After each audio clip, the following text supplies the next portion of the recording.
Richard was slightly shocked. Duke Bevry was only 46 years old, Perrin was in his early 30s at best. The Duke paused for quite a while, seemingly finding it tough to choose his words. Perrin. His mother was the greatest love of my life, but she passed away due to a difficult childbirth. Even when he was young, the boy had talent beyond comparison. He wasn't a one-in-a-million genius, no, he was far beyond that. He was the kind of genius you never see in your entire life. Everything you saw was solely his research. He says it is the path to the final mystery of magic arrays, and that he already found the key to that great door. Richard appeared very calm on the outside, but he was actually shocked further. Phalar and Norland had similar systems of magic, just that Phalar was a step behind. The ultimate mystery of magic arrays. Whatever it would be called, the final result was runes. Perrin is only 20, Bevry said calmly. Is it a curse? Flozin probed. Yes. I suspect it was a curse from the god of time. When he was 15, Perrin publicly announced some opinions regarding Phalar's origin. He thinks the plane's power system is not perfect, so Phalar itself cannot be considered the perfect, flawless, and supreme plane the gods claim it is. There has to be a plane out there whose power system far surpasses ours, but we call them all primitive and barbaric. He also theorized that the gods of Phalar are not the strongest. Somewhere in the myriad planes, there is likely a formidable god who exceeds them. Indeed, this Perrin was just like Eshin. It was an extremely bold conjecture that displayed his sheer genius. At the tender age of 15, the boy had taken a step closer to the truth. Richard fell silent. He knew from history that anyone who was a step ahead of their time would become a great person, but someone who was 2 steps ahead would just be a sacrifice. Perrin's statements regarding the power of Phalar's gods was basically blasphemy. The Duke's voice grew bitter. Not long after his opinion shocked the kingdom, Perrin suddenly started to age 10 times faster than normal. 5 years later, he just grew to be 20, but his body is already that of a 70-year-old man. Many people whispered that it is because of his treacherous words. The gods were angered, and thus they punished him. Ever since the incident, he started to fear the sun and the winds. Only deep within this mountain, where our ancestors' powers and magic formations protect him, can he avoid the torment of his curse. His only wish now is to complete a foundation for magical mathematics before the Reaper knocks on his door. This is that weight? Richard asked ambiguously. Yes. Perrin. I owe his mother too much, and I owe him too much as well. Richard turned to Flozin and asked, is there a way? Flozin nodded. This is a powerful aging curse, most likely put down by Runai himself. This curse doesn't affect the flow of time, instead catalyzing his body itself. Yes, this is likely a divine punishment. Of course, the curse of a god is beyond me. I'm not yet powerful enough to lift this curse directly. However, as long as the altar is built and a sacrifice is successfully made to the eternal dragon, the dragon's grace can lift this curse. However, the damage has already been done. Perrin will need a much stronger blessing to restore his body as well. Flozin quickly explained how such a blessing would work, finally concluding, the altar and an offering will be key to saving Perrin. For the first time since their meeting, the Duke's eyes started to glow. He'd been trying his best in the past 5 years. Outside of pleading for mercy from the gods, he had already looked through countless methods. He went through endless ancient records, sending envoys to distant countries to search for legendary herbs, magical beasts, materials. Anything that could prolong one's life. And now, for the first time, he felt that there was hope. He carefully inquired about the grade of the required offerings. When informed that a blessing of time required a powerful demon or devil at the least, his face contorted a bit. However, the expression of difficulty was soon replaced by determination and resolution. Greater demons and devils all surpassed the power of Norland's saints. The more powerful ones even approached level 20. This was a powerful enemy for the direwolf Duke to provoke, but he would not hesitate. Where will the altar be built? the Duke asked. My territory, Richard replied quickly. He had already considered this question, that way, it will be easier to keep it secret. All right. I will try my best to support you. What do you need? Supplies? Gold?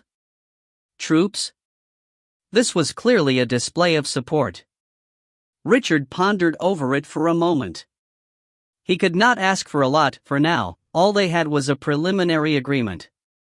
Their relationship was very fragile, and excessive requests could break it apart.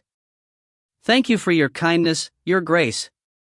I do indeed need help now, and it's mainly in 3 areas. First, I need a steady transaction channel for food, weapons, slaves, and materials. Next, I need a list of names. I need to know your true allies, as well as the powerhouses I need to be wary of. That includes legendary beings as well, and the more detailed the better. Last, and most important, is a large number of materials to build the altar with.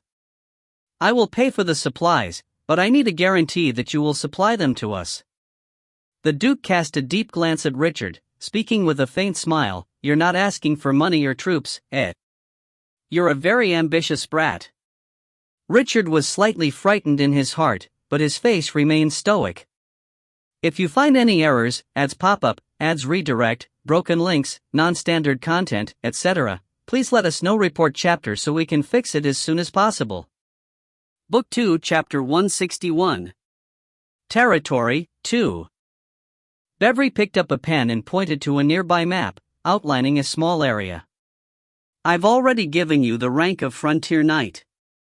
You know this is a permit for you to campaign against others under my name, but a Frontier Knight is not a true noble. For future convenience, I'm also making you a titled knight.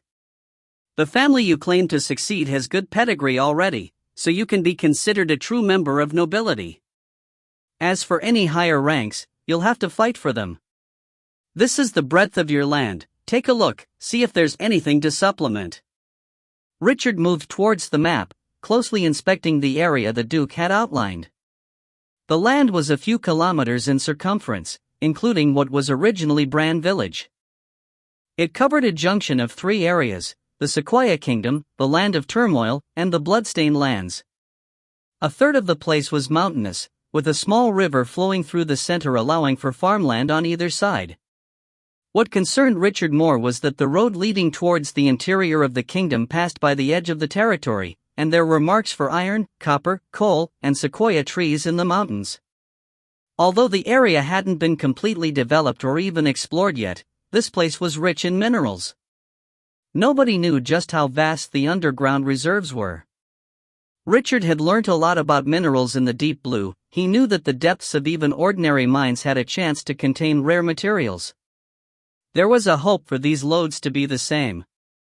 As for the sequoia trees, they were the namesake specialty of the kingdom. They were tough and hard, able to conduct magic well.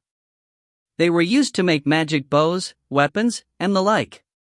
If these lands were developed well, they would be no worse than Baron Fontaine's territory. Thank you for your kindness, Richard said. The direwolf Duke waved his large hand. It's a small matter. I hope you can start quickly, establishing a proper business. Time is of the essence. He had clearly emphasized the last sentence, and Richard understood what that meant. Perrin was now the equivalent of a 70-year-old man.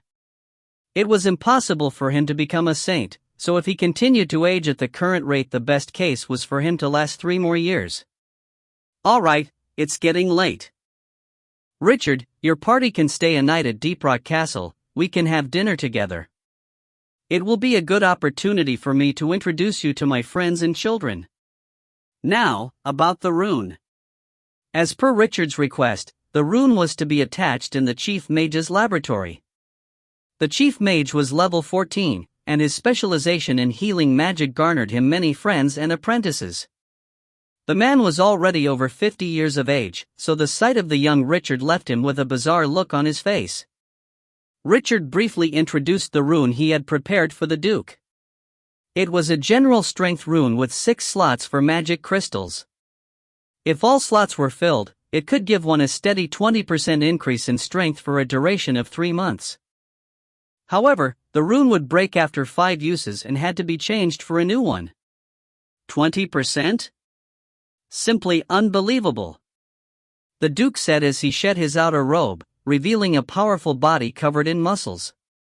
He stood calmly before Richard, the aura of a powerhouse faintly seeping out. Richard then cast a detection spell on the Duke. A low rumble sounded as Beverly's body started to glow. Even Richard, someone who always had great control over himself, started trembling slightly. The direwolf Duke had incredible capacity. With at least 6 possible slots, the man could easily become a grade 3 rune knight, and top of that add 2 grade 4 runes. If all of his slots were filled, Beverly would immediately reach the level of Gatton's 13, but... The man saw Richard's expression changing, stretching out a little as he asked casually, "What's wrong? Am I not suitable for the rune?" "No," Richard said after composing himself, "it's unrelated to the rune. I was shocked by your strength. I didn't know you already surpassed the strongest powerhouses of the kingdom." The Duke flashed a small smile at those words, not saying anything. Rather, it was the chief mage who looked at Richard with a bizarre expression once more. This young mage was only level 11, while the Duke was level 18. It wasn't impossible for a detection spell to find the Duke's level, but to do it despite such a difference in level and yet accurately figure out his power was something he himself could not have done at that level. Richard acted as natural as possible, turning around to busy himself at the workbench. Thankfully he had figured out that Beverly was nearing level 19 with the detection spell, using that secondary knowledge as a substitute for the information on the man's capacity. In order to nudge this fragile alliance in the direction he needed to give a reasonable explanation for the smallest of things. The Duke was too sharp for anything but. He prepared a batch of solvent, before taking the slotted rune out of the enchanted box. He embedded all the magic crystals needed, bursts of magical light condensing into bright spots in the arrays. The fueling crystal in his hand halved in volume and turned a dull gray. Before attaching the rune, Richard solemnly spoke up, "There is something I need to explain regarding this rune, Your Grace. Without any knowledge of the characteristics of your strength and the properties of your energy, the rune was built with safety and non-interference in mind. Its amplification is a little worse than that of a tailor-made rune that integrates into the user's system. This rune uses magic crystals as a power supply, and can be used for about 1.5 years. The advantage is that it doesn't draw upon your energy, so it won't be a burden on the battlefield. However, this decreases the amplification and usage time further. It's only half as useful as a normal one." "That's all right," the Duke smiled, "you were very thorough in your considerations, but..." The direwolf Duke held great power, both personally and politically. Before he established full trust with Richard, he definitely wouldn't allow this foreigner to affect his energy usage. Only in Norland, where runes were an integral part of every powerhouse's strength, did people allow rune masters to tattoo runes directly. If you find any errors, ads pop up, ads redirect, broken links, non-standard content, etc., please let us know. Report chapter so we can fix it as soon as possible. Book 2, Chapter 162. Territory 3. Richard sprayed some solution onto Duke Beverly's shoulder, quietly reciting the spell to slot the rune as he carefully put it in position. The skin started to sizzle the moment the rune came in contact with it, a thin layer burning off to allow the rune to fuse with him. Half a minute later, the magic arrays started to glow, the skin at the shoulder looking somewhat different from the rest of the body. Flozen waved her hand, casting a lesser healing spell to eliminate the pain of the attachment. The damage was insignificant to anyone with a modicum of power. The main purpose of this act was to let the Duke see her casting spells.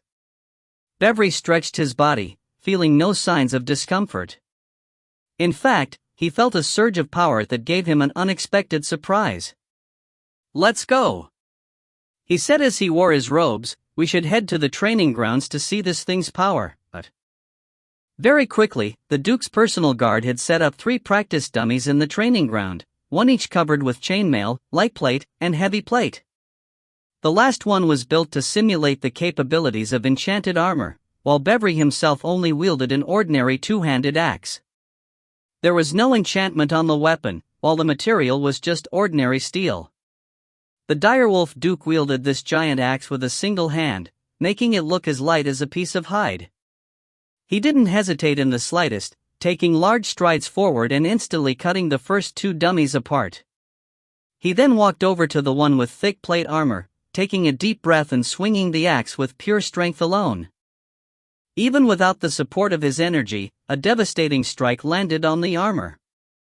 A deep crack immediately appeared on the thick plate.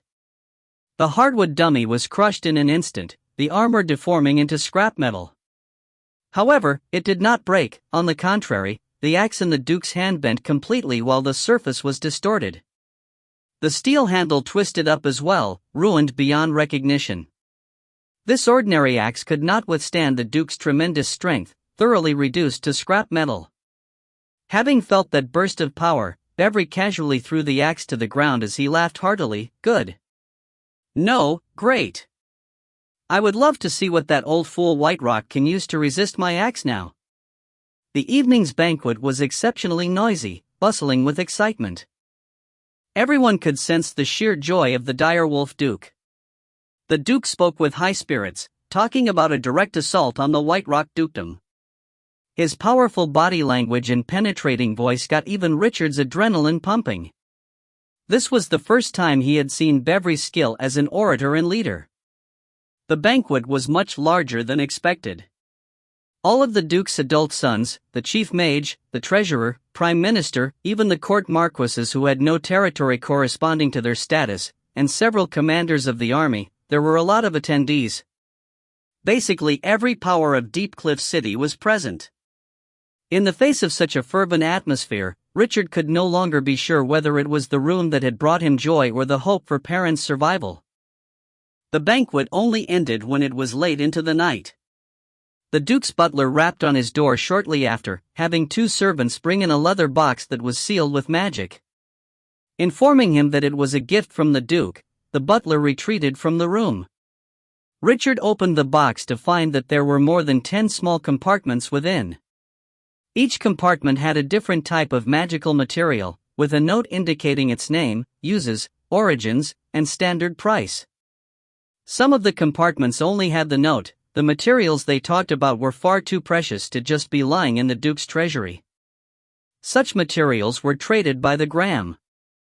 This box of samples was much more important to Richard than a single box of magical materials. Gathering and sorting the natural resources of this plane was one of Richard's most important goals, something that would allow him to find ways to maximize profit once the portal between the two was formed. Such things were crucial to planar conquest, and formed a cornerstone of strategy. Black Gold had previously given him a real-life example as a vivid illustration on how important the quality of management was in interplanar trade. Two extremely similar planes had more than an order of difference in profit. This box of samples from the Duke would have Richard's work in the future. Richard spent almost all of his time over the next few days meeting various officials. A true noble position was completely different from that of a frontier knight, which only required a nominal document. It was extremely complicated and tedious to verify the borders of his territory, reporting to the kingdom's council to confirm his crest and symbol.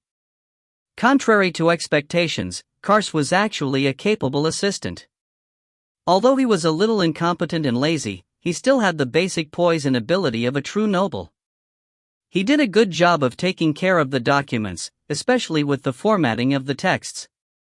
Marvin, who Richard hadn't seen ever since he arrived, also showed up after the banquet was done. He said he had been living in an inn under the Duke's control all this while, treated like an official envoy by Beverly's subordinates. However, everyone was aware that the fallen cleric would likely never see light again if the negotiations fell through. With two nobles of Phalar under him, all of the tasks were progressing in order, although they were still difficult to accomplish.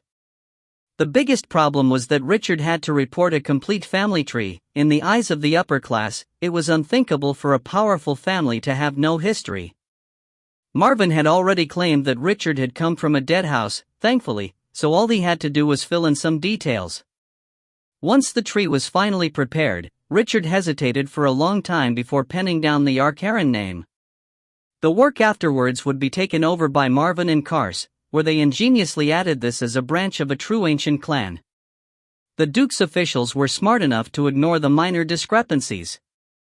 It took a full week for all these procedures to be completed. News had already arrived from the troops who had been sent back to his territory, stating that the villagers of Bran were all dead. Richard sighed at the knowledge. No wonder Sinclair had shown up at Twilight Castle. Citizens were indispensable to the development of a territory. The lands given by the Duke were rich and fertile, but most of the place was forests, mountains, or grasslands. Bordering on both the land of turmoil and the blood-stained lands, the place was susceptible to a two-pronged attack by magical beasts. The place was thus desolate, with few signs of human habitation. There were only 3 to 5 villages in the entire area, the total populations hovering around 2,000 people. Farming, mining, rebuilding the roads, constructing a castle, manufacturing weapons and tools. Even building the altar to the eternal dragon required a lot of people. The one thing Richard didn't have to worry about was a military. The brood mother would take care of that. However, even on that front things weren't too well. He had less than 100 desert warriors and around 30 barbarians remaining under him, with fewer than 20 of the surrendered human soldiers still alive. Zendral had only 4 warriors of darkness remaining as well, but that wasn't even the worst of it. Almost all of his knights were dead as well, robbing him of a trustworthy chain of command. If you find any errors, ads pop up, ads redirect, broken links, non-standard content, etc., please let us know. Report chapter so we can fix it as soon as possible. Book 2, Chapter 163. Unexpected Developments. The battle with Sinclair had been the final push that allowed Richard to advance to level 11, making him a great mage on Phalar. The 2 trolls had leveled up as well. Phaser was only born at level 1, but with all of Sinclair's abilities as well as that dagger for her left hand, she was equivalent to a level 5 or 6 elite. In fact, she could even main level 10 fighters if she managed to sneak up on them. On top of all that, he had eliminated the biggest threat and formed the basis of an alliance with the direwolf Duke. Despite the many losses, Richard felt that everything was clear. He was in no hurry to leave, instead staying over at the Duke's for a few more days. Borrowing the Chief Mage's laboratory, he picked out the most damaged of the runes from the Bearguard Knights and repaired 10 of them. This ended up with runes that offered between 10 and 15% boosts to strength. All active runes run off magic crystals, unlike the passive one he had given the Duke. All 10 were sold to Duke Bevry for a total of 200,000 gold coins.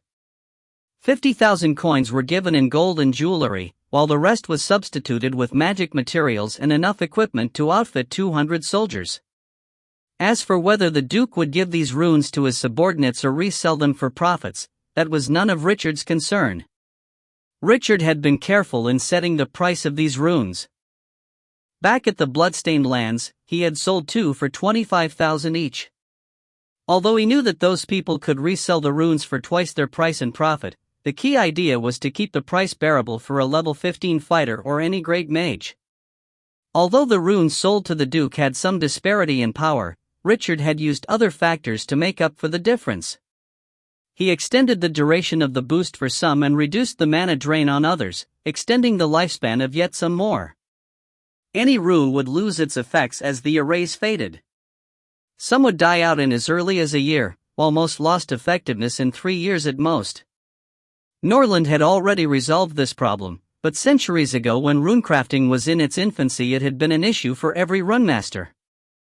Only the talented Saint Runemasters who were like shooting stars managed to overcome this problem, building arrays that could be sustained indefinitely. Thus, few rune sets had been passed down from ancient times. However, every one of those ancient sets was of exceptional quality. After careful consideration, Richard had decided to use the Duke as a channel to sell his runes. On one hand, this allowed him to hide the origin of these runes, while at the same time giving Bevry a host of benefits that would only strengthen their alliance. Building these defective runes that were far below Norland's standard didn't take much time and energy. Richard could make 2 or 3 in a day. He had even managed to reduce the cost of production to about 1,000 coins. As long as he had a stable channel to dispose of them, money would make its way into his hands. Gold was just a symbol, but a stable channel like the Direwolf Duke could quickly transform that symbol into useful things like materials, equipment, and horses. This gold he was earning held a lot of power. Once the transaction was completed, Richard took his party and returned to his own territory. He used 20,000 coins along the way to hire a bunch of masons and buy metal that wasn't produced nearby to build a new castle on his territory. This castle was to be built on the river bank at the foot of a mountain, not far away from Bran village and close to the Bloodstained lands. A castle here would protect the fertile river banks from horse bandits coming in from the Bloodstained lands, and as long as those were blocked there was no need to worry about opening his lands up to agriculture. Most of Faelor was tropical, and the lands were much more fertile than on Norland. The plain was thus rich in natural resources, needing 2/3 of the land to produce more food than Norland. Famines were thus extremely rare, most of the deaths being due to endless wars. Humans were gradually expanding, occupying more and more of the main continent as they forced the other tribes off to the larger islands. Although the population loss was stemmed due to this, as long as the unused arable lands were developed there wouldn't be any famine on the plain for centuries. Food was the basic driving factor behind a large population, an efficient labor force, and an abundance of luxuries like alcohol and meat. This was a basic principle. The desert warriors and barbarians had already been sent ahead, clearing a basic path and building a simple barracks and stable. One of the 2 surviving knights was negotiating with the successor to Baron Fontaine, hoping to hire workers and purchase basic construction materials such as stone and wood. These materials were cheap, bulky, and needed in large quantities. They could only be sourced locally. When Richard arrived at the castle's construction site, he was surprised to find a mere outline of the boundaries. Outside of about 100 people from a nearby village, there were no workers at all. These were all his own subjects, but based on the situation in his fief this was as many as they could recruit. How long would it take to build a castle with just 100 people? Richard took another round around the construction site, realizing that most of these people were handling stone and wood.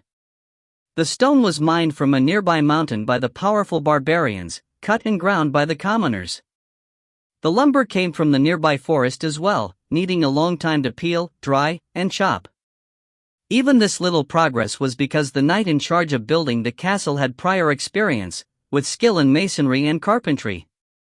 The commoners definitely didn't know how to prepare or treat raw materials. It wasn't just a lack of labor.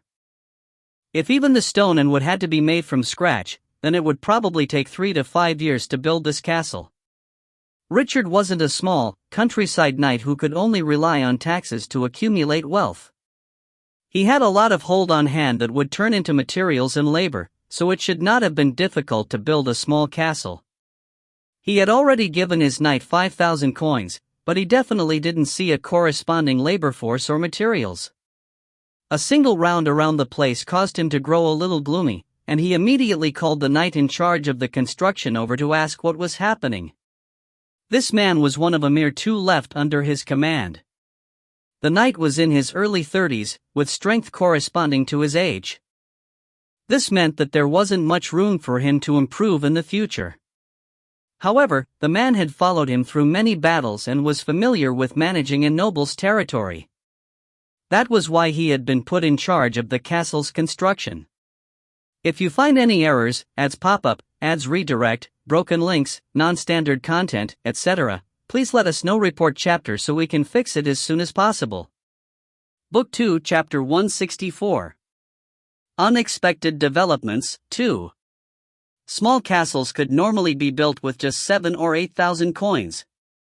Richard had some additional requirements regarding the strength of the defenses, so the costs here would exceed 20,000.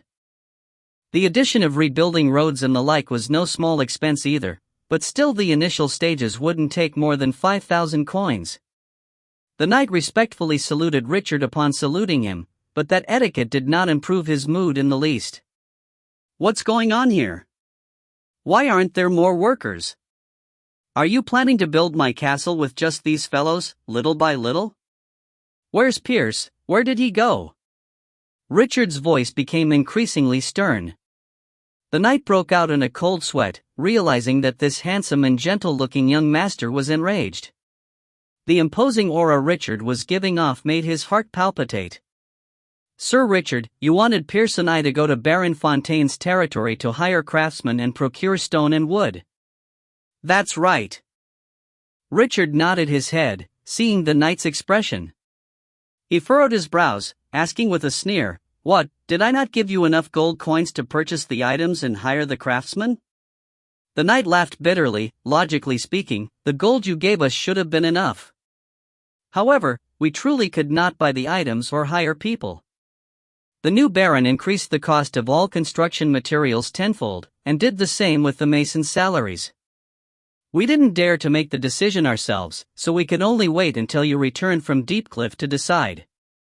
Richard looked slightly stunned. "So the new baron has no intention of selling to us?" The knight spoke carefully. "We were of the same opinion, but since it was your command we had to continue to fight. Pierce is still at Twilight Castle, and I returned first to recruit men. However, there are only so many people here, and we can only mine and chop for the materials." Richard nodded wordlessly, slowly circling the construction site once more before speaking deliberately. "It seems like some people don't wish for me to build a castle here." "My lord, then?" the knight asked cautiously. He had followed Richard for quite some time, but he felt increasingly unable to see through this young great mage. Even now, Richard's stern expression frightened him greatly. "Continue to take care of things here, and don't stop the construction. I'll take a trip to Twilight Castle myself tomorrow." Saying that, Richard returned to a 2-story wooden residence set up for him in the barracks, spreading out a copy of the map he'd obtained from the Duke and looking up the neighboring nobles from the list Bevry had given them. He wasn't engrossed in thought for long before a soft knock sounded on the door. "We've been traveling an entire day, why aren't you resting?" Richard put down the list in his hands, smiling as he pulled Flozen towards him. The cleric huffed, smacking his hand hard. "Business first." Richard didn't let go despite the pain, but at least there was no further action. "All right," he said, "let's talk." "What business?" "We have our own business to attend to later." Flozen grew furious, viciously biting down on his shoulder as she spoke through clenched teeth. "Every day and every night. Aren't you afraid your level will drop? How could that be?" Richard laughed. "My mana surges during business. It's the perfect time to understand many principles of magic and runes." "Humph. You're growing more and more obscene. Are you really a great mage?" Having spent a long time with Flozen, Richard was starting to grow more brazen as well. "According to Norland's standard, I'm far from being a great mage." Hearing about Norland, the faint smile on Flozen's face suddenly disappeared. She sighed softly, straightening her back. "About returning to Norland. Do you have any ideas?" "I don't have any concrete methods, but I do have some ideas." Richard loosened his grip, bringing her before the map as he spoke with a smile. "We've already taken the first steps. Now, we need to raise our strength and increase our chances of survival. The key to that is resources and military. If nothing else, as long as we have a stable channel, I'll be able to sell runes to keep the flow of gold steady. That wealth can be exchanged for materials, slaves, territory, or even mercenaries. We would also do well to establish some trade lines. Now that we've fought so many battles, I can guarantee victory in any small battlefield. As long as we're about 1,000 each, and the quality isn't far too disparate, we won't lose. If we continue to defeat more enemies, we can get the 2 materials we need the most, magic crystals and worship idols. With them, the brood mother will grow stronger and stronger." He then jabbed a finger at the bloodstained lands. "In less than 3 years, we will control all of this land." Flozen stared at Richard's profile, realizing that this youth had slowly grown confident and decisive over time, starting to take on more responsibility. She sighed in her heart, focusing on the map as she said, "Idols aren't as effective as the statues of a god." Richard was taken aback, speaking hesitantly, "That would cause an open war with the church. Even if we can do that, we should at least wait until we've opened a passage to Norland first. Only after we return to Norland will we have the backing to resist legendary beings, but maybe going back isn't as difficult as you think," she said gently, caressing his face. This time, Richard was the one that was truly shocked. He raised his head, startled. "What? We can go back right now?" "Of course it isn't that easy," Flozen smacked Richard on the head with her small fist. "The main reason we cannot return to Norland is that we lost the coordinates. Our own strength is not great enough to determine our location in the myriad planes. However, I thought of something when we were telling Bevry about that divine grace that is impossible to get. It's difficult, but not out of the question." Can we really offer sacrifices to the eternal dragon through a random altar?" Richard was shocked once again. Flozen ran out of patience, rolling her eyes at him before smacking him again. "Of course not. The eternal dragon has no use for an altar without a mark. However, the Book of Time can connect to him and we can ask for the coordinates of Norland. We already know the locations of 2 lighthouses of time here on Phaler, so we can take them apart to build a new one that leads back home." "What? Why didn't I think of this method before?" Richard said after a shout. Flozen looked at Richard and sighed again. "Richard, it isn't as easy as you think it is. If you find any errors, ads pop up, ads redirect, broken links, non-standard content, etc., please let us know. Report chapter so we can fix it as soon as possible." Book 2, Chapter 165. Principle.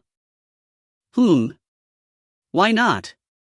Richard asked dubiously. "An offering is a must in any wish to the eternal dragon," Flozen said slowly. "Offering?" Richard's expression changed as well. He had been through the ritual himself, so he knew exactly what level of offering was needed to attract the attention of the eternal dragon. "Yes. That old dragon doesn't need our faith, only our sacrifices. It follows the eternal principle of equivalent exchange," Flozen said viciously. She had grown up in the Church of the Eternal Dragon, so she naturally knew the kind of offerings they would need to make to return to Norland. At minimum, they needed the head of a greater demon with the essence of its power still within.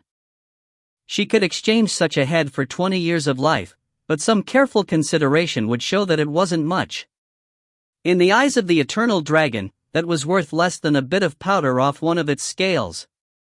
However, Richard immediately relaxed and released a long breath, fiercely groping Flosan's, but as he spoke with a smile, "You're such a miser.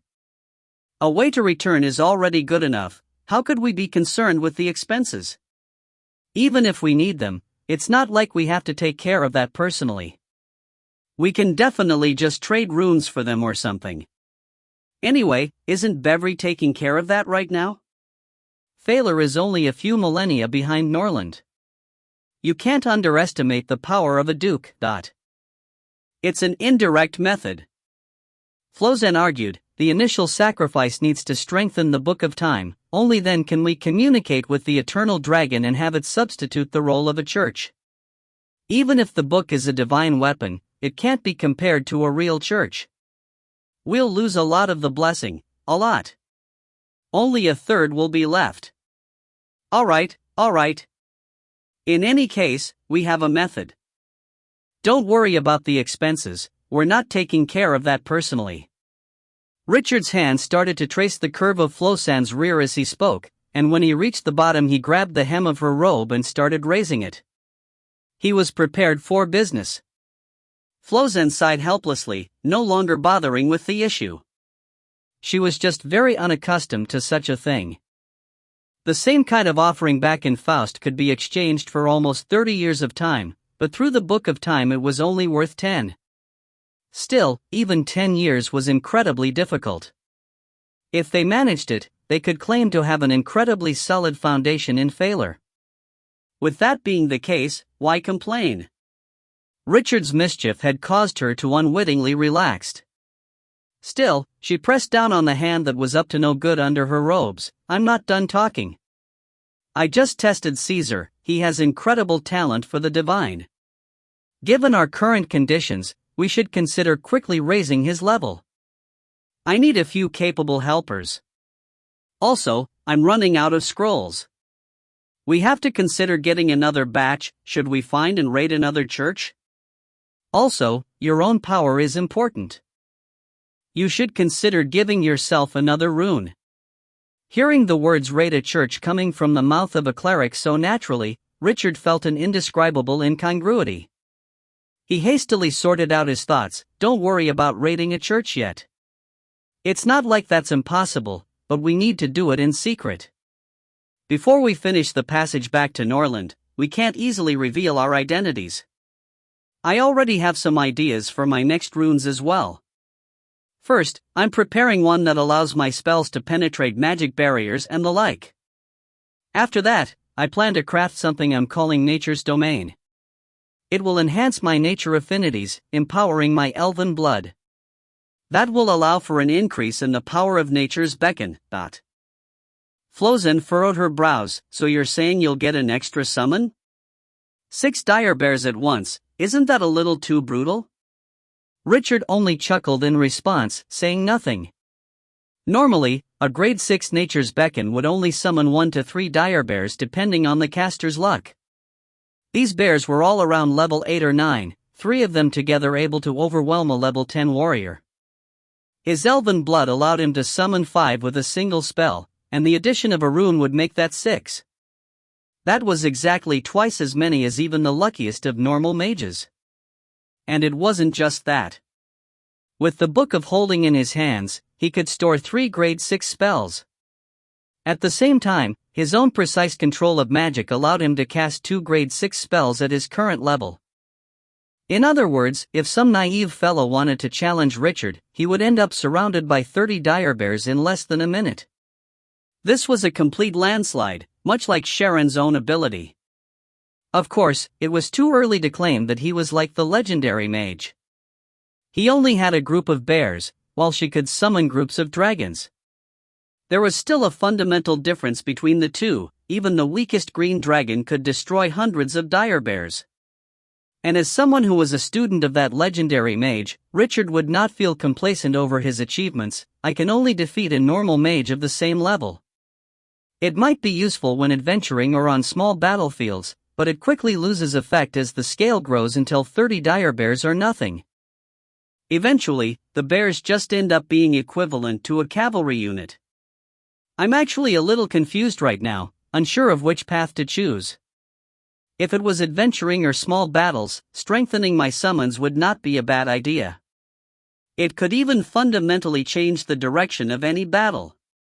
However, a strong fighter like a ranger or an assassin who can attack from afar is best fought with explosive power. And as for war, I should strengthen my group buffs or curses, like slow, haste, bull strength, or iron skin. Flozen huffed, muttering something under her breath before she spoke up. Hey! Stop complaining about imaginary problems. What do you want your normal mages to do?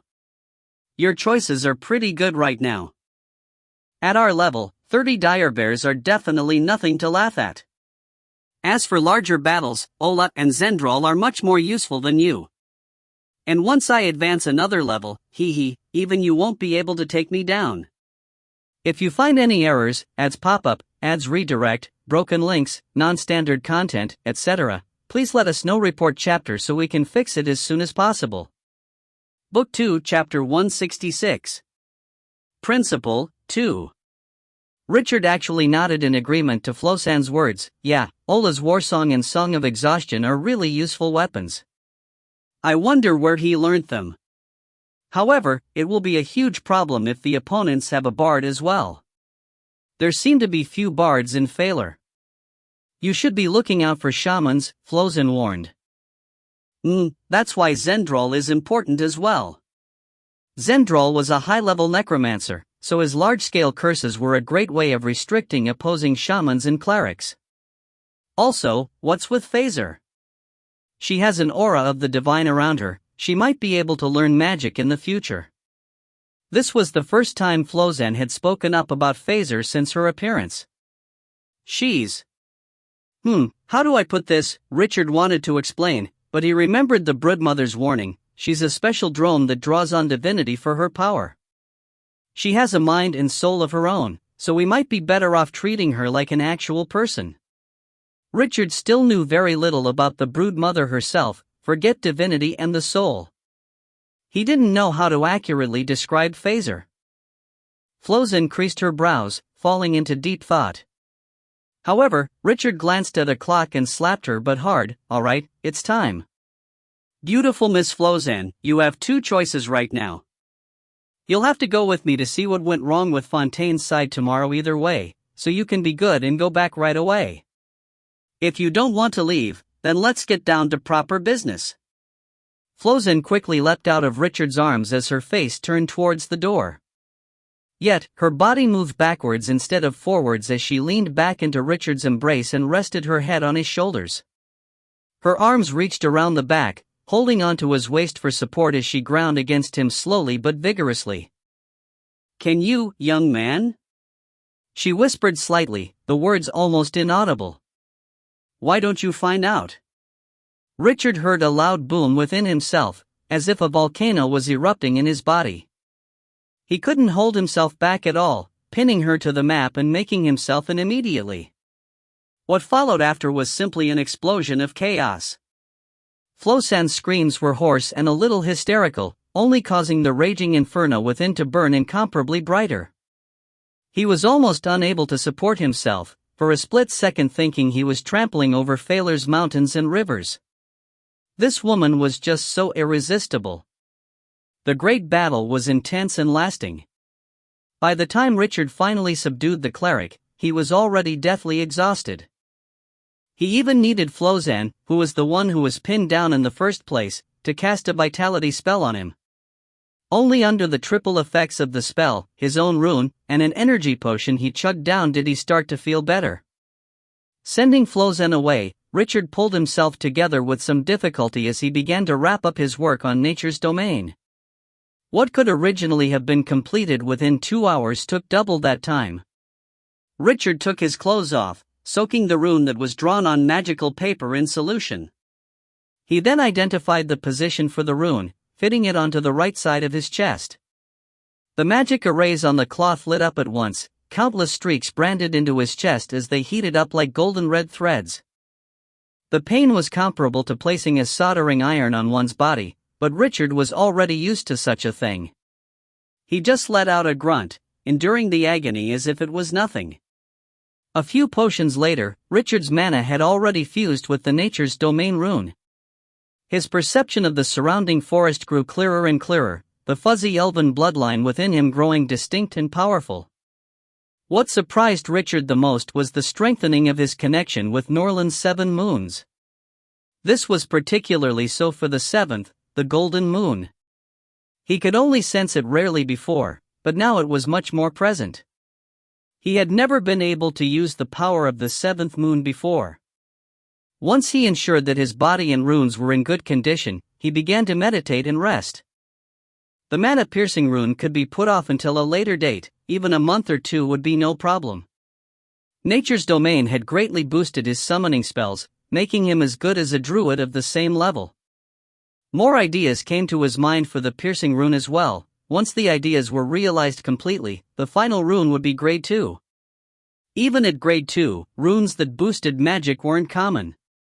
On the other hand, his own rune would be able to drop an enemy's magical defenses and resistance by an entire 2 levels. A grade 5 shield would only be as effective as grade 3 under the influence of his power. However, there was another major significance to that. This rune would finally allow him to officially join the ranks of true runemasters, but the framework of the magic arrays was already completed. He just needed to finish some calculations and choose the materials for the rune. It was merely a matter of time. Even for someone as calm as him, the idea of becoming a true runemaster set off a whirlwind of emotions deep in his heart. He couldn't help but think back to the lives of those saint runemasters, powerful and glorious heroes in Norland's history. How many of them were true rune masters by the age of 17? Did he already have his own place in the history books? Sadly, the memories left him a little dejected. There was no lack of young geniuses amongst the Saint Rune Masters. Outside of Saint Peter, who had only made sudden progress in his middle age to create the divine rune sets, most other saints had been great intellectuals. Some had even become true rune masters at the age of 12 or 13, or were extremely quick to progress when they took up the craft. Truth be told, there was no lack of gifted individuals in Norland. There were many in history who had advanced earlier than Richard had. It was just that most remained stuck without much progress for the rest of their lives. Only a small minority even became great rune masters. Still, Richard smiled as he set all his excitement, anticipation, and apprehension aside. Even as a grade 1 set, Breath of Darkness was enough for him to leave his mark on the ages. A night of meditation passed quickly, and early the next morning he had already finished breakfast and gathered all of his companions. His equipment packed, he left for Twilight Castle in the company of tens of desert warriors and barbarians. Amongst the small troop were 20 throwers, looking like hybrids of trogs and dwarves. They were clad in custom leather armor, each with 5 hatchets hanging from their belts. However, their mightiest weapons were the bone axes on their backs. The troop was led by an elite thrower, a creature that possessed power equivalent to a level 10 warrior. This was 2 levels higher than the power of the average thrower, and atop that the elite possessed outstanding intelligence and authority that allowed it to command its lesser kin. It was used to relay Richard's orders to the remaining drones. Such elite units would only grow more relevant as the scale of the wars continued to increase. Richard's army wasn't particularly large, only about 100 strong, but with both his common soldiers and elites depleted in the battle against Sinclair, the new Baron didn't have any way to resist it. However, this change in the young Baron truly was too abrupt. Less than half a month had passed since Richard had fought side by side with his father, but the boy's attitude had already changed completely. Richard didn't believe this was for no reason. However, an internal battle for power couldn't possibly have caused such effect so quickly. After all, the young Baron was the appointed successor to the position. As his liege, the direwolf Duke himself guaranteed the boy's rule. On the other hand, Richard had just established an alliance with that same Duke. Bevry couldn't possibly resort to such useless tricks behind his back. There was simply no need. If the Duke wanted to harm Richard, he could just hand him over to a church. The man clearly had expectations for this alliance. The 200,000 gold in currency and supplies was proof enough of that. Although Richard had only known the old Baron for a while, they had gone through a life and death battle together. His knowledge, wisdom, and excellent swordsmanship had left a deep impression.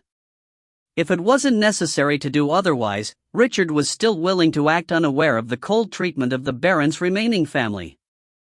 However, Fontaine's lands happened to be in the middle of Richard's own lands in the heart of the Sequoia Kingdom. Some major trade routes passed through those lands, and if he wanted to avoid them he would need to detour for almost 100 kilometers. Many cheap, bulk goods would become more expensive to transport than to buy. Moreover, there was zero development in his new fief. The large swath of land was almost devoid of human habitation, and supplies from the Fontaines were absolutely necessary to actually get it somewhere. No matter what, Richard wouldn't let problems with logistics arise at his own base.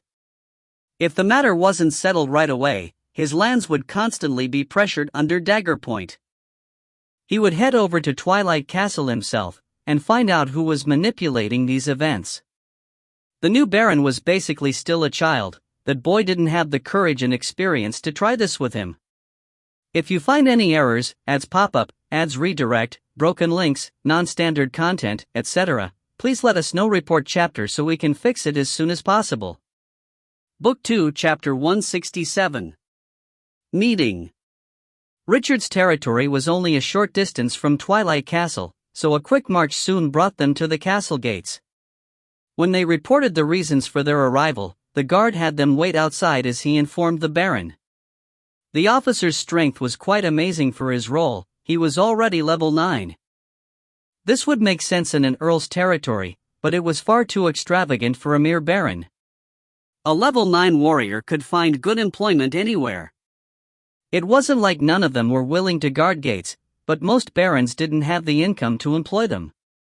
Richard remained detached as he watched the officer enter the castle, realizing that he had never seen this man in the previous battle. In that battle where they just piled soldier after soldier on the Bearguard Knights, a level 9 warrior would definitely be his central focus.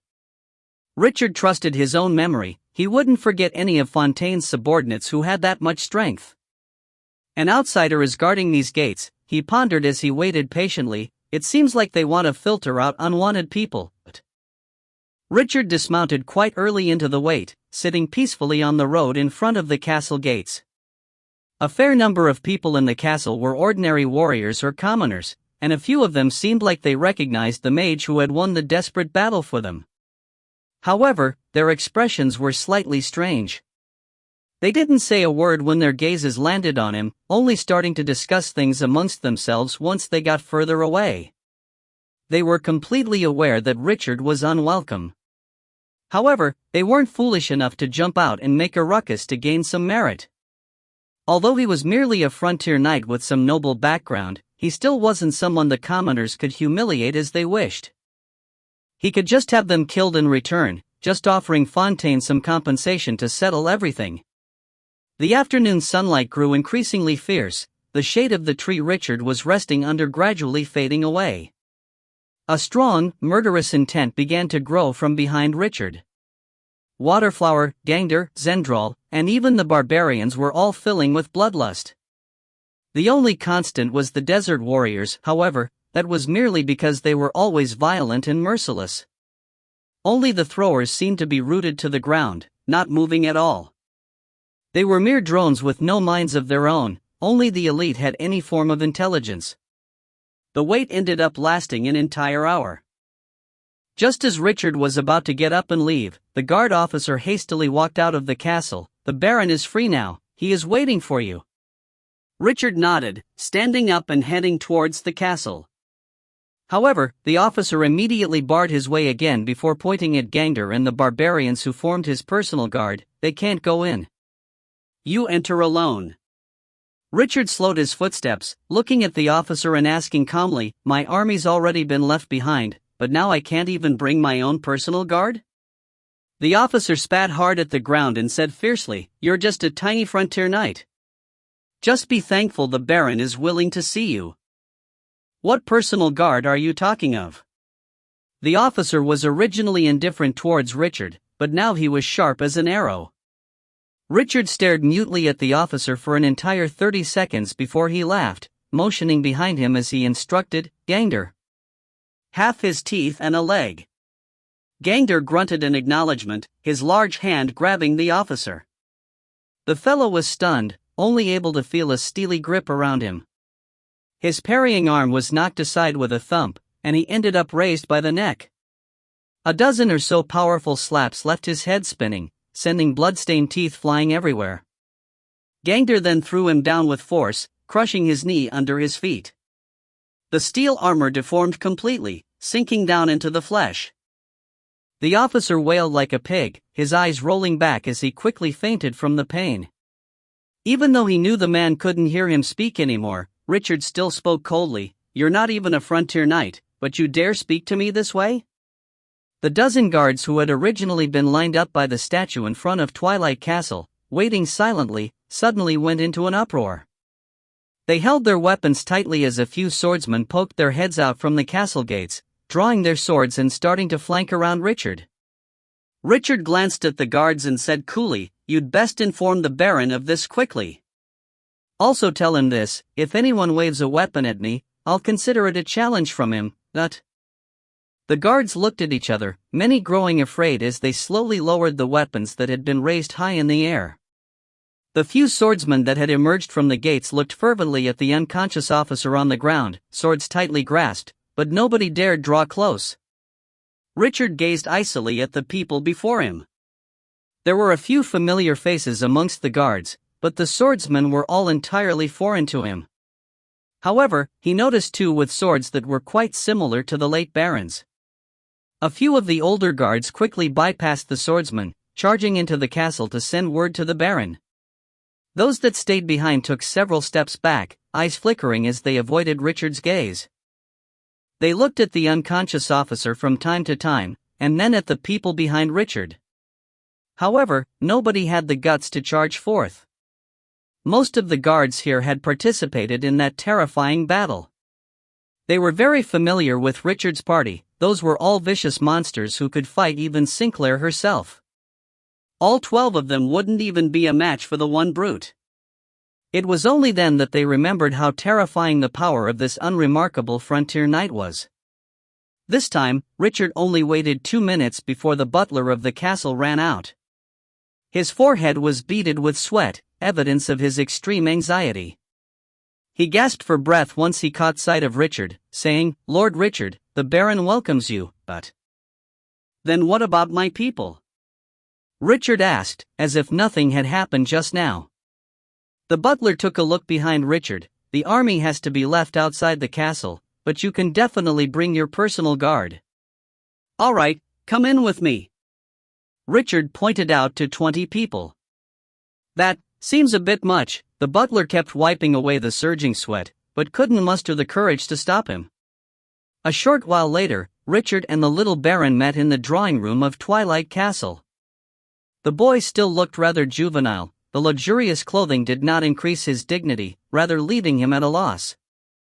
Perhaps to reduce his fear, a row of tall and sturdy warriors was stood behind him. There were even 2 middle-aged nobles seated at one end of the room.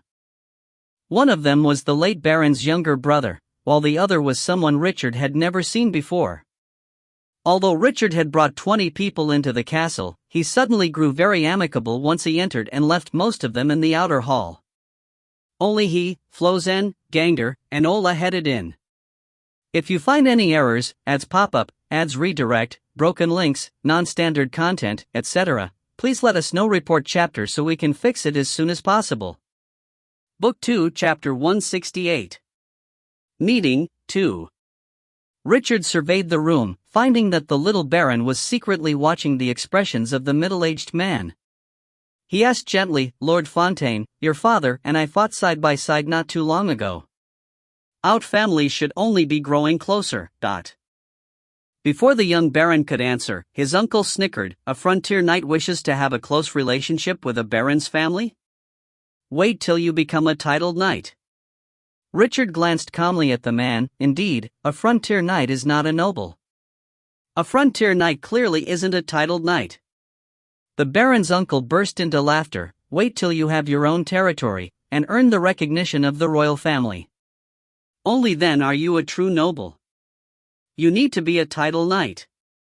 Richard chuckled, but refused to explain further.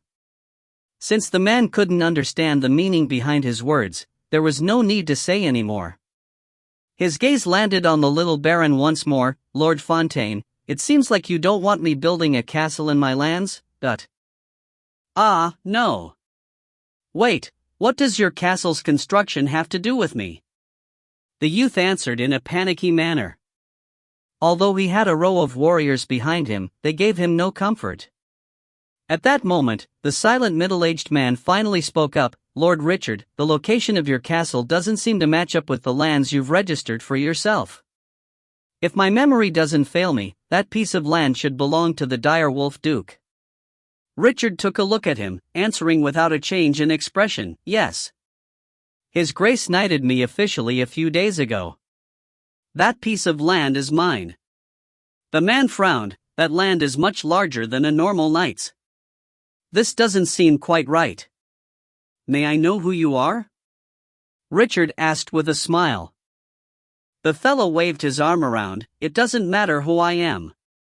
"If it doesn't matter," Richard immediately interrupted him, "then shut up." The other party's face flashed with indignance, and he even opened his mouth to rage, but in the end he quieted down. Although he looked extremely grumpy, he was cunning enough not to fall for the trap. He clearly had great background and status. Still, Richard had already discovered that this middle-aged noble was the key to the Fontaine's change in attitude. The uncle obviously held all the power over the youth. using the child as a figurehead for his own purposes. Most interesting was that Lord Moonbear was nowhere to be seen. The Lord had planned to stay behind to defend the barony for some time. Lord Fontaine. I have basically no residents in my territory. I need wood, stone, and people to hire. Can you provide them? The uncle answered ahead of the Baron once again. My deepest apologies, Sir Richard. Our family needs to renovate Twilight Castle now as well, so we have few materials to give. It's not that we won't supply to you, but it will be slightly expensive. Richard suddenly laughed, shaking his head. 10 times the normal price is slightly expensive? Ha, fine. I understand. Where's Pierce? Hand him over, and I'll leave right now. The little Baron paled slightly, apparently not expecting the matter to be resolved so easily. The uncle's eyes flickered as well. He was clearly stunned. For his part, Richard stood up and began to admire the ancient decorations placed in the room. The Fontaine family was several centuries old, so they naturally had many exquisite items. A vase on a platform and the oil painting on the wall were both quality goods with exorbitant prices. Richard picked up the vase, flipping it over in his hand as he played with it. Seeing the crystal vase worth thousands of coins being tossed about, the little Baron couldn't hold back any longer. Sir Richard. Crash! The crystal vase fell from Richard's hands, breaking apart into pieces. Richard turned and smiled gently at the young Baron. What is it, Lord Fontaine? Everyone but Richard immediately focused on the crystal shards on the ground. Even without much ability at appraisal, one would know how valuable this vase was. Thousands of coins had disappeared in a single, crisp sound. The young Baron grew incoherent, the boy having no idea of what he wanted to say. Richard. You? What about me? Richard asked with a smile. His hand elegantly brushed by the mantel of the fireplace. A gorgeous, handmade enchanted clock made of expensive materials slid down from his fingertips, crashing hard into the floor. Thankfully, the thick carpet below ensured that the clock was only dented a little, but with how precise magic tools were, any tiny harm could destroy the formation within. Restoring it would not be an issue of just a few hundred coins. Watching another 1,000 coins disappear at Richard's hands, the uncle couldn't sit still any longer. He suddenly got up, pointing at Richard as he scolded loudly. How dare a mere knight behave so atrociously in Twilight Castle? Oh? I'm behaving atrociously, am I? I don't think so. I'm just in a bad mood. Besides, I may just be a titled knight, but don't forget that I'm a frontier knight as well. Even if I'm behaving atrociously in Twilight Castle, what can you do about it? Are we going to fight? How about a war? The Baron's uncle was stunned, wanting to shout, but found himself unable to speak a word. A true battle? He was the only remaining high-level swordsman in the entire Fontaine family, and he was only level 11. The personal guard of the Baron looked fierce, but they were only level 5 or 6. In front of true powerhouses, they were no better than a group of sheep. Richard's men were only 10 or so meters away, resting in the outer hall. Even if he ignored Gangder, those barbarians alone left him terrified. The innate talent of their race allowed them to fight beyond their level. If they really were to fight, everyone in this drawing room would be killed in a matter of minutes. As for war, no matter how haughty and ignorant he was, he wouldn't think the less than 200 experienced soldiers and a few hundred fresh recruits could stand up to Richard. The uncle was utterly shocked, frantically looking towards the middle-aged man who was sitting still. This was not what they had planned. They knew Richard was a powerful mage, but he was also a child of a historied noble family. Despite his connections with the deceased Baron, the Fontaines were expressing their disdain. They also flouted the supply contract that the direwolf Duke had arranged for. Richard should have furiously stalked off, looking for Duke Beverly to right this wrong. This was a common path in an altercation between two nobles who served the same lord. As for any accidents that might occur on his way back, that would have had nothing to do with the Fontaines. But what could they do now? If they couldn't fight, and they couldn't wage a war, were they supposed to reason with Richard? If you find any errors, ads pop up, ads redirect, broken links, non-standard content, etc., please let us know. Report chapter so we can fix it as soon as possible.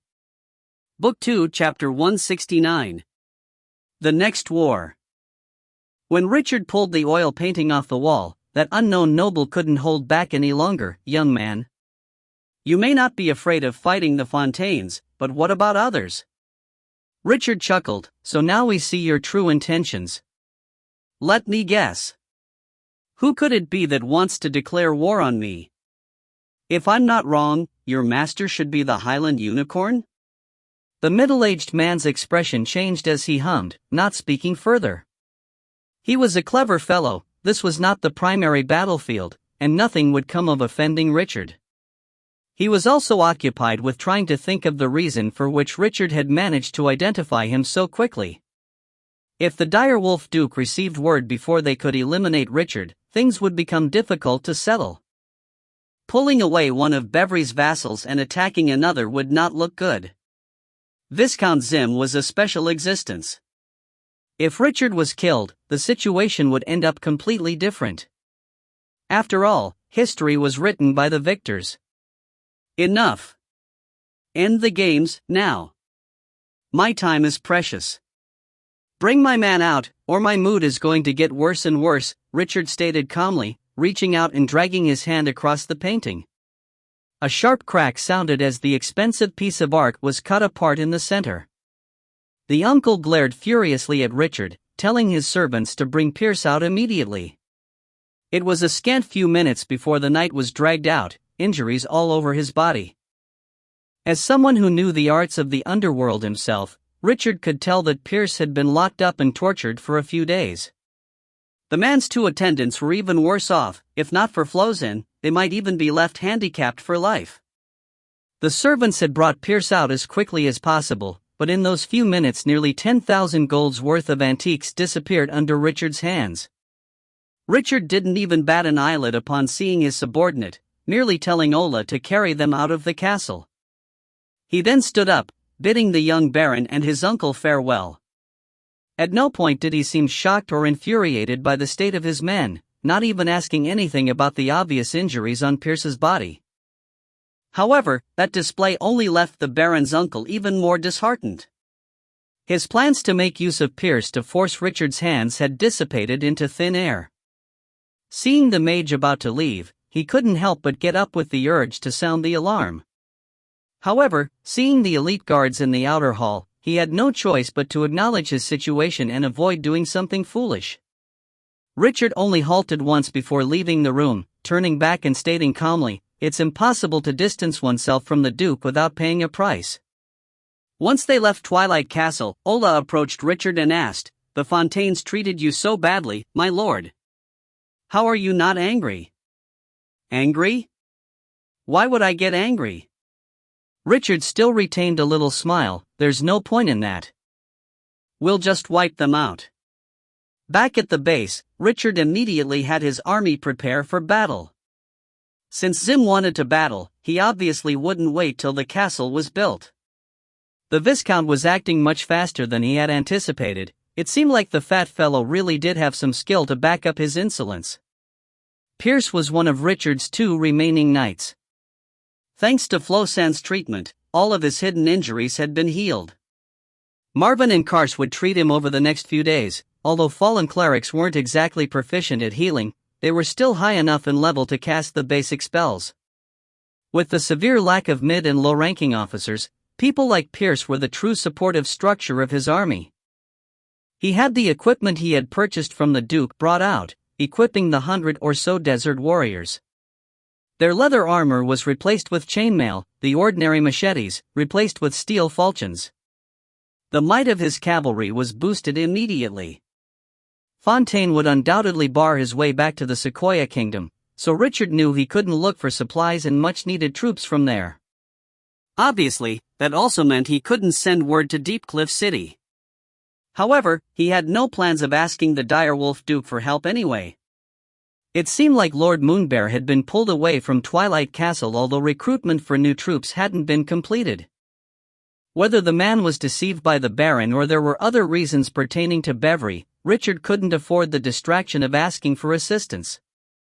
The most important goal now was to achieve victory in the imminent battle. The strength of Richard's army was steadily rising. Every 3 days, 9 throwers entered the fold. He had exhausted basically all of his magic crystals, allowing the broodmother to create 3 throwers, 6 ordinary windwolves, or 4 poisonous windwolves in a day. The throwers were more useful in direct warfare, so he'd tasked her with creating batches of them immediately. The increased ability to consume food had left the broodmother with constant energy reserves, to the point that there were few situations where she was below half capacity. This left Richard curious as to what exactly she was eating in the land of turmoil. However, regardless of what it was, her presence ensured that time was on his side. And yet, Zim didn't take long to arrive. Before Richard could get another batch of 9 throwers, an army of over 1,000 people arrived from the bloodstained lands. They were less than 50 kilometers away from his territory. With his windwolves wandering the bloodstained lands on patrol, Richard quickly understood the structure of this gigantic army. There were 50 elite heavy cavalry, plus another 150 light cavalry and 100 archers. That left the remaining 700 soldiers to his foot soldiers. This was a sound, balanced army, the most complete and effective that Richard had faced to date. With this balance of troops, an experienced commander would be very difficult to deal with. Zim had no lack of quality equipment for his troops, and outnumbered him 5 to 1. The only advantage Richard had was that he had a number of powerhouses on his end that could hold down the opponents. An army of this scale could even siege a baron's territory. That alone was sufficient evidence of the sheer trauma Richard had left Zim within the bloodstained lands. The more troops the Viscount deployed, the more difficult the aftermath would be to deal with. Still, he had brought a majority of his soldiers. Richard had checked up on Viscount Zim after that day, getting detailed information about him from the direwolf Duke. The Highland Unicorn did indeed have the right to be arrogant and rude, and Richard had guessed correctly that day as well. Most of the Viscount's value came from the thing between his legs. Zim's father was Earl Yatu, while his mother was the current king's cousin sister. His uncle was one of the 3 dukes of the kingdom as well, Duke Graberg. However, background alone was not enough to justify his rashness and overbearing behavior. All sense of superiority was inherited. The royal bloodline of the Sequoia Kingdom was said to descend from ancient sacred beasts. The first humans of the family had only appeared after a few generations. Zim had the most concentrated bloodline in the last 2 decades, and it was even a powerful unicorn bloodline. That was why he had grown so arrogant. Many nobles, including branches of the royal family, sent their daughters to him in the hopes that they would have a child with a powerful bloodline, even though history had made it clear that the chances of that happening were minute. The special favors and free reign ended up shaping the Viscount's current behavior. He had never lacked power, status, or women. Richard was the first large obstacle he had come across in life. If you find any errors, ads pop up, ads redirect, broken links, non-standard content, etc., please let us know. Report chapter so we can fix it as soon as possible. Book 2 Chapter 170. The Next War, 2. Richard spread out a map, cautiously checking the terrain and situation around them. The opposing army had a lot of foot soldiers, so they moved at a slow pace. They were currently 50 kilometers away, which would require an entire day's march to cover. Even after that, they would need a night's rest before they could attack. The lands on the border of the Sequoia Kingdom and the Bloodstained lands experienced a sudden rise in elevation, so Richard's fief was several hundred meters higher than the Bloodstained lands. The terrain was complicated here, with many mountainous regions that were difficult to traverse. The place lent itself greatly to guerrilla warfare, so Richard decided to fight Zim's army here. Although his troops were fewer in number, they were all elites with the experience of numerous battles. He always prized their adaptability, and this battlefield was one that required exactly that. As night fell slowly, Viscount Zim's army came to a stop. They would set off at dawn, reaching Richard's lands the next afternoon. The young Baron Fontaine had already been bought over, agreeing to not provide labor and materials to Richard. This would leave their enemies without any defensive structures. Even the barracks would be a temporary building. The Highland Unicorn himself was pacing around a huge, luxurious tent in the center of the base, occasionally cursing loudly at Richard. When not throwing expletives, he was imagining how he would torture that damned frontier knight, leaving him so excited he could not sleep. There were 4 beautiful noble ladies in the tent, making it seem slightly crowded.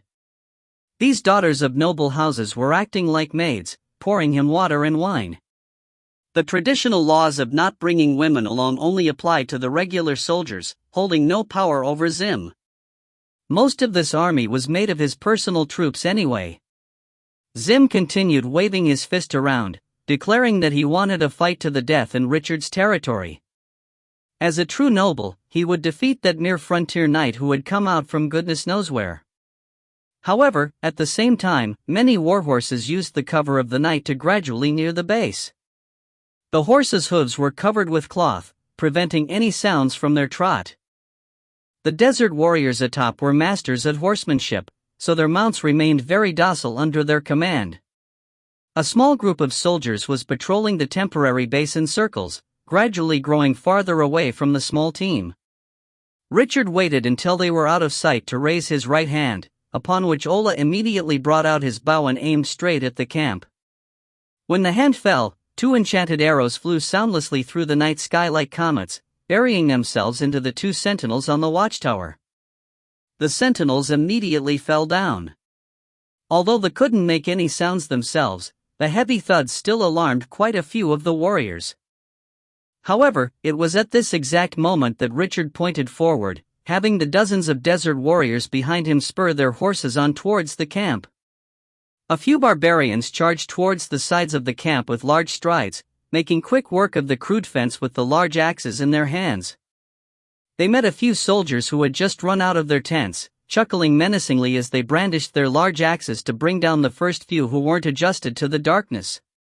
They then headed towards another tent, where alarm shouts were ringing out. The soldiers within were still wearing their clothes and armor, unaware that the god of death had already come for them. 2 sturdy warriors surrounded the tent, taking a deep breath before whirling their axes at the same time.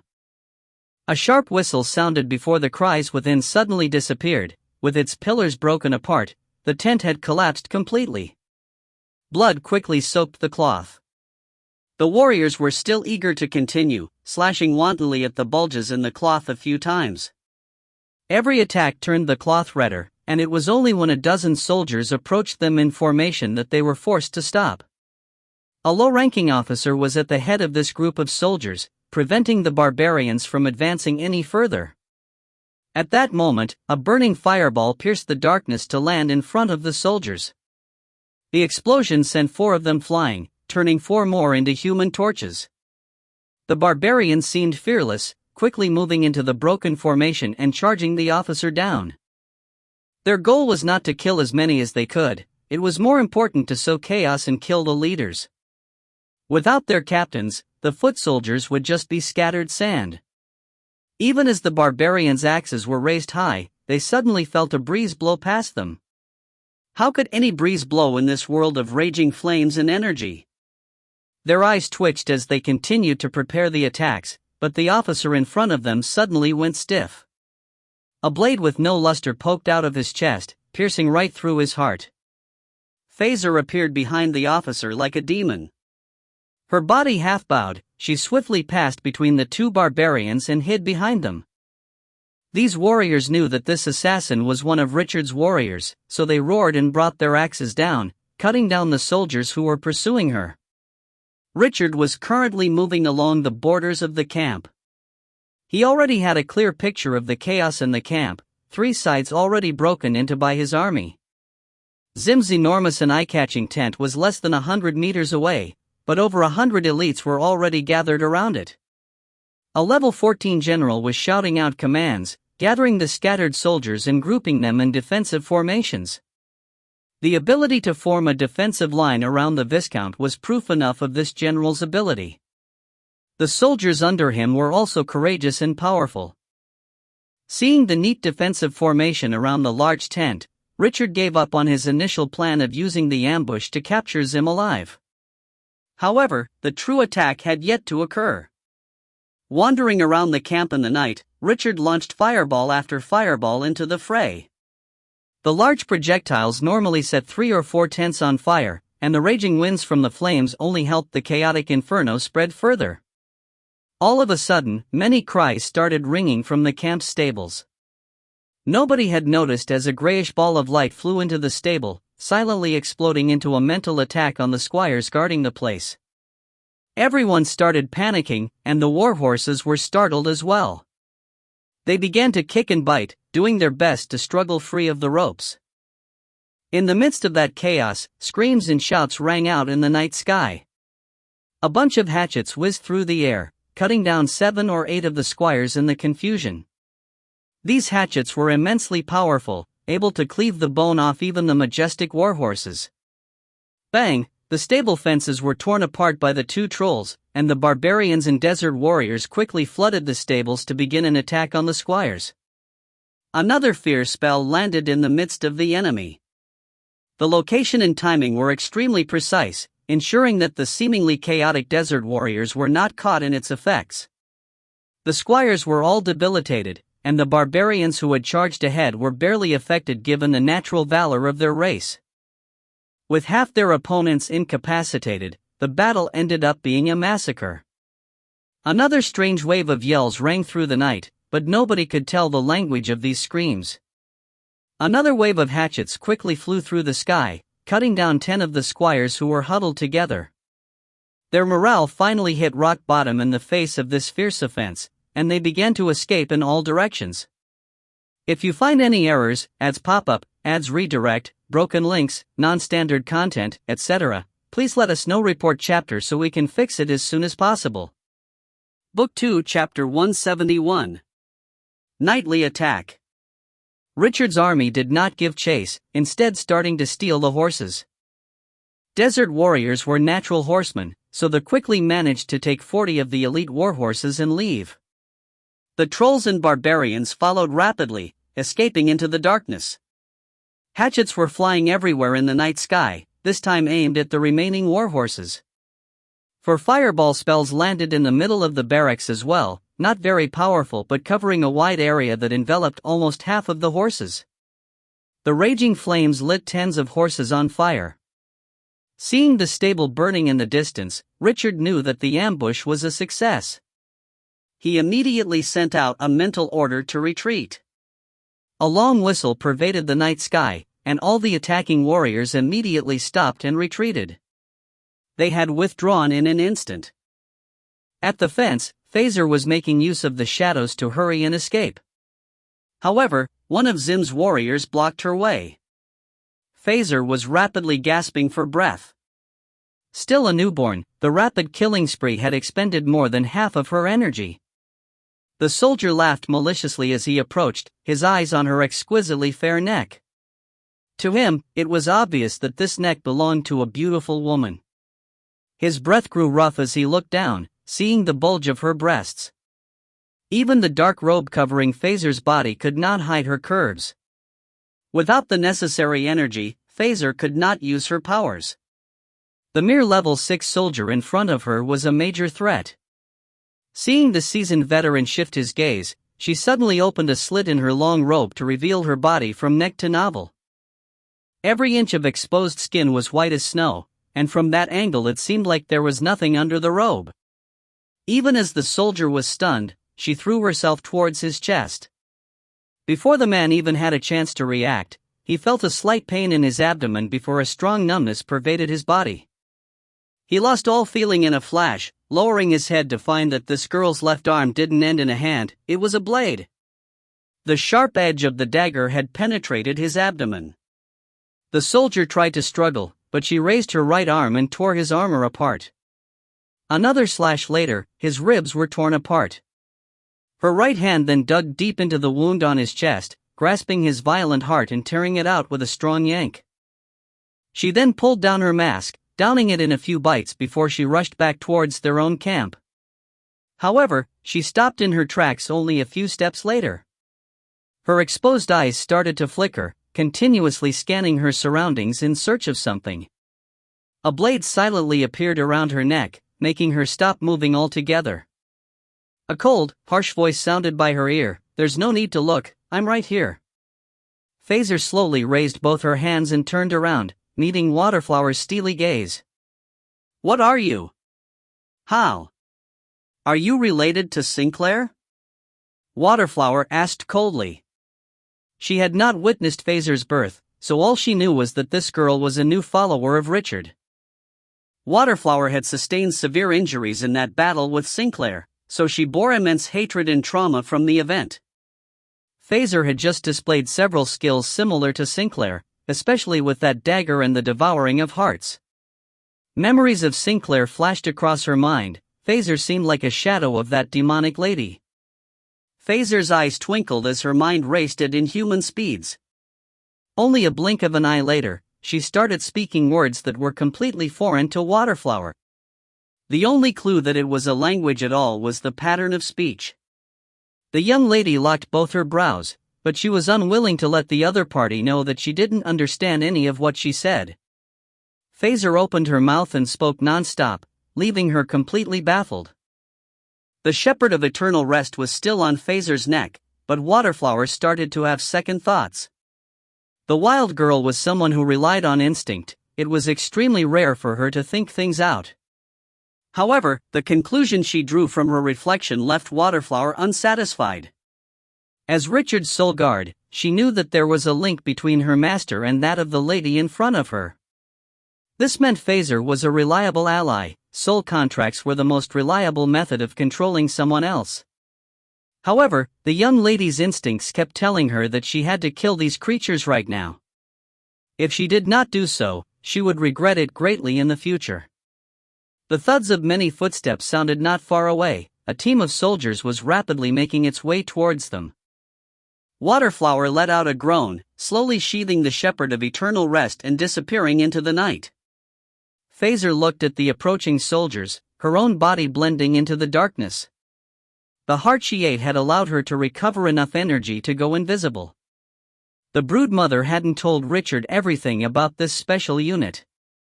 Phaser had a potent venom of her own. Although it couldn't be compared to the manticores yet, there wouldn't be much difference once she reached level 15.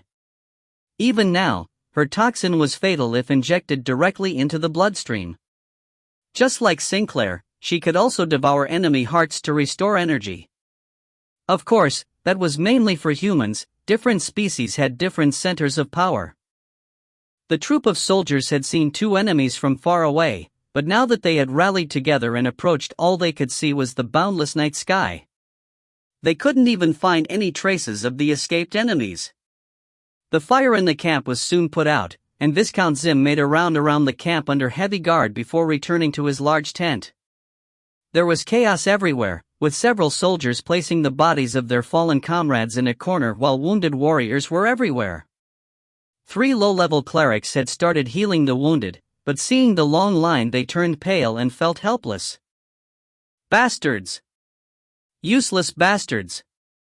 How exactly did you keep watch that the enemies made it right in front of my tent? If not for my innate luck, would I not be hurt by those bumpkins? Tell me, what do you do except waste my gold? Tell me. Zim's roars could be heard from within, with shattering sounds ringing out every now and then. His personal guards stood still and upright with no expressions on their faces. They had long grown used to hearing such things. Once he grew tired of the shouting, he sat down to catch his breath. It was only then that the general started reporting casualties to the Viscount. Most of the major casualties had been to foot soldiers, with more than 100 dead. On the other hand, less than 10 light cavalry and a mere 2 heavy cavalry had perished. Zim's expression improved slightly. The heavy cavalry were his elite soldiers, while the light cavalry were mere soldiers and the foot soldiers just cannon fodder. Their deaths meant nothing. Most of the Viscount's gold was spent on the elites. Equipping a heavy knight was as expensive as outfitting 50 normal foot soldiers. If you find any errors, ads pop-up, ads redirect, broken links, non-standard content, etc., please let us know. Report chapter so we can fix it as soon as possible. Book 2 Chapter 172. Nightly Attack, 2. The general seemed extremely distressed to report the serious losses in terms of their mounts. Over 40 of the heavy cavalry's horses had been snatched, with a lot more dead or gravely injured. An initial headcount left them with only 100 horses, with less than 10 that could carry the heavy knights. What? Viscount Zim shrieked, turning pale as if he was about to faint at any moment. Only 10 of my adorable, expensive horses are left? What's going on? Every heavy cavalier of the Viscount's army had 2 elite warhorses assigned to them, the single greatest cost of building the heavy cavalry in the first place. If only 10 such horses were remaining, that was a loss of tens of thousands of coins. How could he not feel heartbreak? The general hung his head down low, not saying a word. He hadn't said something. The enemy's true goal with this ambush was likely the stable itself, not the Viscount. However, if he said this, he knew the arrogant Highland unicorn wouldn't stand it. In order to wash off the disgrace, he would order the army to advance to a battle to the death with the people who had humiliated him. The general knew Zim quite well. This information would lead the Viscount to strip him of command, leaving a bleak fate for the army. Richard's forces had shown ferocity and tactical brilliance with this nightly attack, passing through them like a breeze to break them in a single strike. They dealt a heavy blow and fled into the distance, not wishing to fight further. The general wouldn't dare underestimate an enemy like this, even if their numbers were less than half of the Viscount's own. If Zim were to take command, the general was already prepared to suffer through the tongue lashing. Once the Viscount tired out, he would go to sleep. Everything would be forgotten the next day, and Zim would follow his suggestions. In the end, those warhorses and soldiers were only a loss of gold. That was the one thing the Viscount lacked the least, although he still felt his heartache at the loss of even a few hundred coins. However, once the storm passed, the captain of the Viscount's personal guard entered the camp. Seeing him, the general immediately turned grim. This fellow was tall, bold, and magnificent, but his level 10 strength was only so-so. The only reason he had the position of guard captain was that he was the Viscount's cousin, and specialized in sucking up to the Viscount and tattling on others. As expected, the first sentence from him was, "My lord, the main target of the enemy's ambush seems to have been our warhorses." The general felt things go dark in front of him. "What did you say?" Zim immediately shrieked. "In the eyes of those country bumpkins, I, with my incomparably noble blood and high status, don't even match up to a group of beasts?" The captain looked pained. "It seems so, my lord." "Those wretched bumpkins. Plebeians smelling of horse shit. I'll definitely capture them myself, and cane everyone for 10 days before hanging them on display at my castle gates. I want everyone to see clearly the consequences of belittling and humiliating me. Tomorrow morning, the army is to move at full speed. I'll destroy those peasants at their own dirt wall." Richard camped a mere 10 kilometers away from Zim, an audacious move. However, given the upper hand they acquired that night, he had no fear of the Viscount pursuing them right away. Marching in the night required one to be familiar with the terrain. Besides, even if Zim really could pursue, then 10 kilometers was far enough to expend half the stamina of the troops. What lay in wait then would be another ambush. The bloodstained lands were a place Richard was extremely familiar with, and he had many eyes in the form of wind wolves prowling in the night. Richard stood on an elevation in the base, surveying the trickle of troops still returning to base. The night wind felt cool and comfortable, giving him the urge to cry out. He had grown used to controlling the battlefield, and was now extremely fond of having every detail within his grasp. Every engagement gave him more and more advantages, allowing him to defeat the enemy completely in a single move. This was a feeling of control. It came from his blessings of truth and wisdom, but more importantly, it came from influence. The darkness behind him split in two, revealing Phaser's silhouette. The girl's aura had strengthened quite a bit, enough even to surprise him. A quick detection spell told him she had already reached level 3. The spoils of war may have been great that night, but it still shouldn't have allowed her to advance so quickly. Phaser was currently full of energy, able to use all her abilities. At level 3, she could fight head-to-head against level 6 warriors, and if the conditions were right, such as in the night or with a sneak attack, even level 10 warriors could die at her hand. However, he still felt a slight aching feeling all over, as if he was being pierced by needles. This was the astute perception of his elven blood, indicating that this girl had the ability to pose a threat to him. This left him feeling confused. He was a level 11 mage, able to instantly cast a grade 3 shield that could withstand any attack from melee level 3 fighter. It also greatly reduced the damage from anyone level 10 or below. Despite all that, Phaser was still a threat. He pondered the issue quietly, feeling that Phaser's battle might did not quite match up with the broodmother's description of her. Right at this moment, the darkness began to flicker again, and Waterflower appeared at Richard's other side. Her hands were on her blade the moment she appeared, a cold gaze leveled in Phaser's direction. Phaser seemed slightly startled, immediately retreating into the darkness. "Waterflower!" Richard scolded, "Don't scare her." The young lady hummed, not saying a word as she disappeared into the night.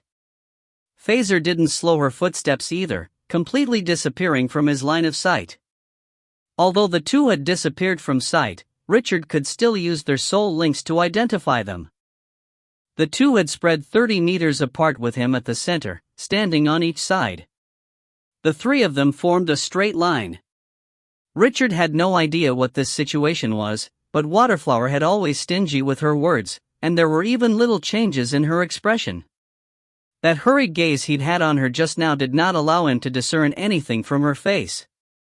It was at this point that Flozin walked over from the distance, seeming not to notice the strange atmosphere as she started reporting about the results of the ambush. Given his two gifts, these numbers were already known to Richard. Still, he preferred that Flozin verify them. The casualties and resulting change in power were left in her hands as well. Zim lost 150 men, with more than half his horses killed or injured. Only about 100 of his horses are usable, while we obtained 40 elite horses which can work as mounts for heavy cavalry. On our side, we sustained 15 injuries and lost 2 desert warriors. These results could be called exemplary, but Richard had already experienced countless battles. This ambush to him was just more of the same, only the beginning of a longer war. If you find any errors, ads pop up, ads redirect, broken links, non-standard content, etc., please let us know. Report chapter so we can fix it as soon as possible. Book 2 Chapter 173. A Battle of Fury.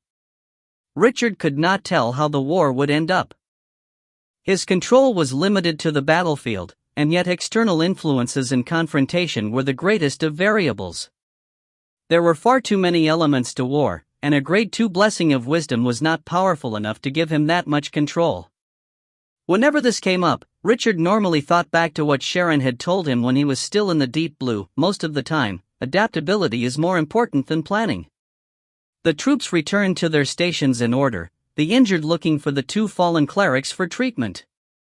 Caesar had only followed Flozin around for less than half a month, but even he was already a level 2 cleric who could case-weak cure spells.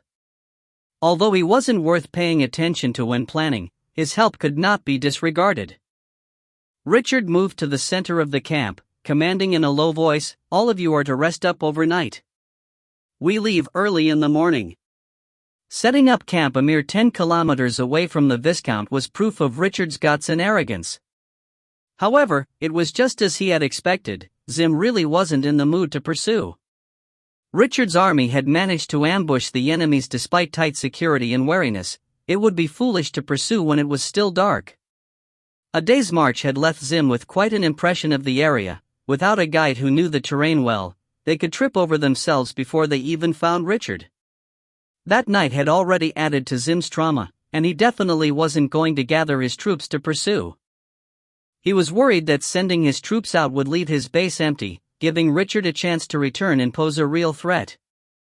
The Viscount didn't believe that Richard would truly dare to kill or even handicap him, but if that gutsy frontier knight did something else like getting a girl to have sex with him and get his bloodline, it would be a huge loss. It wasn't like such a thing had never happened before. However, he began to have second thoughts. If Richard sent that amber-eyed girl, then he wouldn't mind being taken advantage of.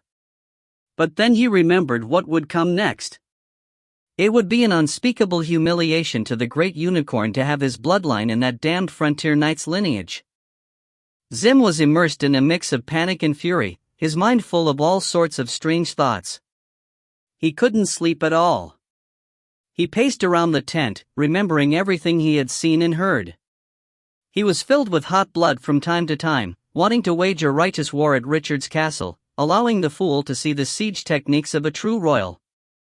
He had forgotten that his pull on Baron Fontaine had stopped even the foundation of Richard's castle from going up. Even if he didn't interfere, a mere base would take half a month to make. This was including the work of a great mage like Richard himself. The subordinates who had followed the Viscount on this campaign had known him for many years, and had a good understanding of his temperament. The general responded appropriately to Zim's mood swings, but didn't take the youth's words to heart. He knew that the Viscount would be back to normal once dawn struck, returning the command of the army to him. Of course, Zim would still decide the general strategy. Given the experience of the nightly ambush, the troops were far more guarded during the day's march. Thankfully, even if Richard had shown great prowess, Baron Fontaine confirmed that the frontier knight did not have too many soldiers. The army quickly advanced, entering Richard's lands at 2 in the afternoon. Viscount Zim looked at the messy construction site and the completely barren barracks, his face ashen. The base was very crude, built of small wooden tents covered in water-resistant canvas. Only the 2-floored building looked to be worth anything. However, the castle's construction site was now disorderly, with the stones not cut properly and the pit shallow. Even the wood had yet to be nailed in. The Viscount's expected outburst only came after a period of silence. "Where's Richard? Where did he go? Isn't this his territory? His castle? The place that he has to protect with his honor and his life? This is just a pit without even a castle." Although many had such thoughts, nobody dared to put them to word. Is Richard actually a noble? The first thing many people recalled at this question was Zim himself disdainfully saying that frontier knights and titled knights without at least 2 generations in the family were not true nobles. However, Zim was not one to remember his own words, or at least, he temporarily forgot such things for the moment. He pointed at the empty camp and roared, "Burn everything here, until there's nothing left." All the soldiers darted forward. A moment later, a raging inferno swallowed the base.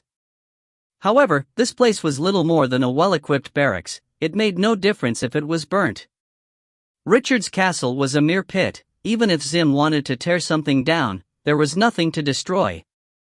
The tiny sparks and fires did nothing to calm the fury in the Viscount's heart. "The peasants! Capture all of the peasants!" Zim roared a new command.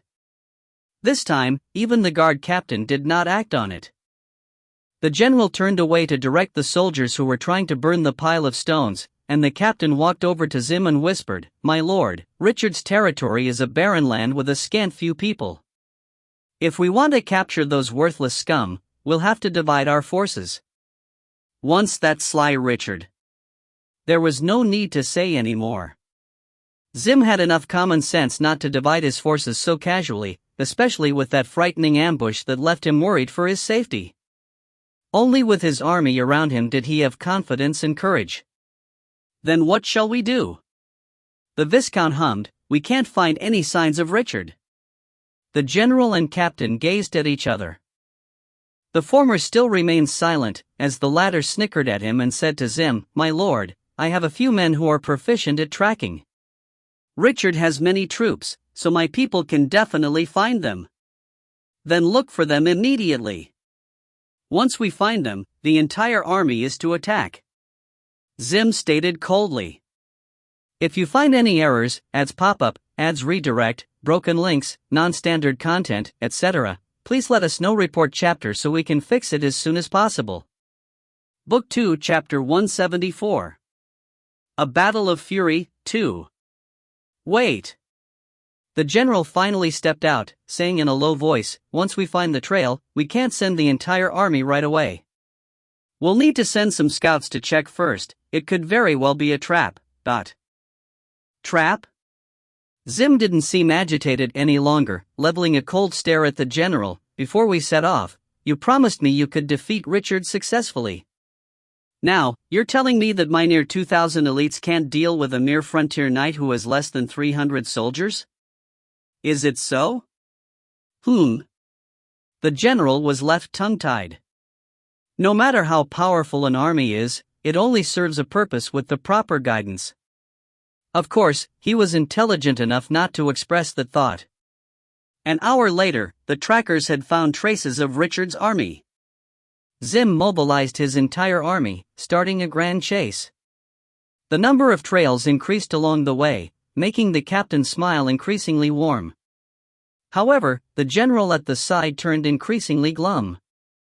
By the time night fell, the Viscount had chased Richard all the way to the common border between the blood-stained lands, the Sequoia Kingdom, and the Land of Turmoil. The terrain was very rough and complicated here, with caves, limestone formations, and small valleys everywhere. An army of a few hundred people could be hidden anywhere quite easily. It took painstaking persuasion on the general's behalf to convince Zim not to chase them through the night, instead setting up camp nearby. Richard attacked in the night as expected, and not just once, but their defense was much tighter than usual. The most he managed was to wake Zim up a few times. With the heavy casualties sustained in the first ambush, nobody dared lower their guard. The sleep-deprived Viscount struggled to put on his armor the next morning, needing the help of his attendants to mount his horse. Gazing into the distance, he suddenly saw a familiar figure.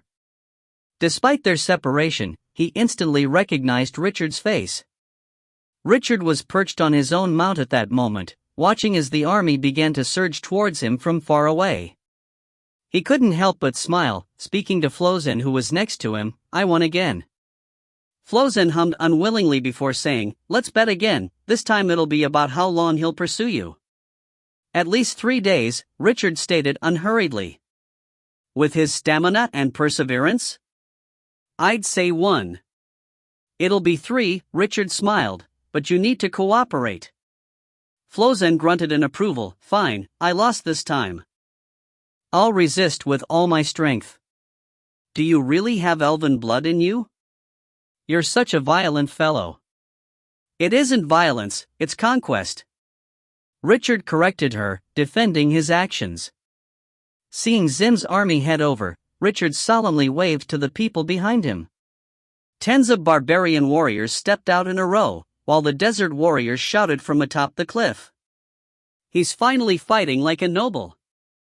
Zim yelled excitedly, "Everyone, attack! I'll completely decimate him this time. See that? He has so many people on foot, and I've finally caught up."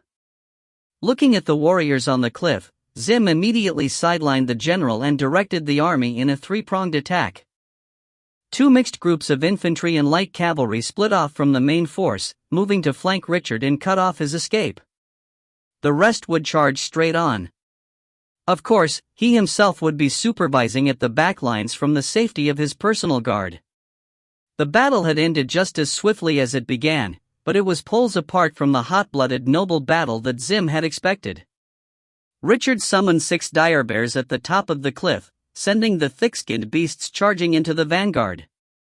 The dire bears weren't particularly strong offensively, but they had great endurance.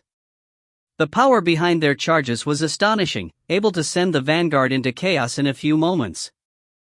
When the right flank passed a huge stone pillar, they were suddenly subjected to a bombardment of flying axes.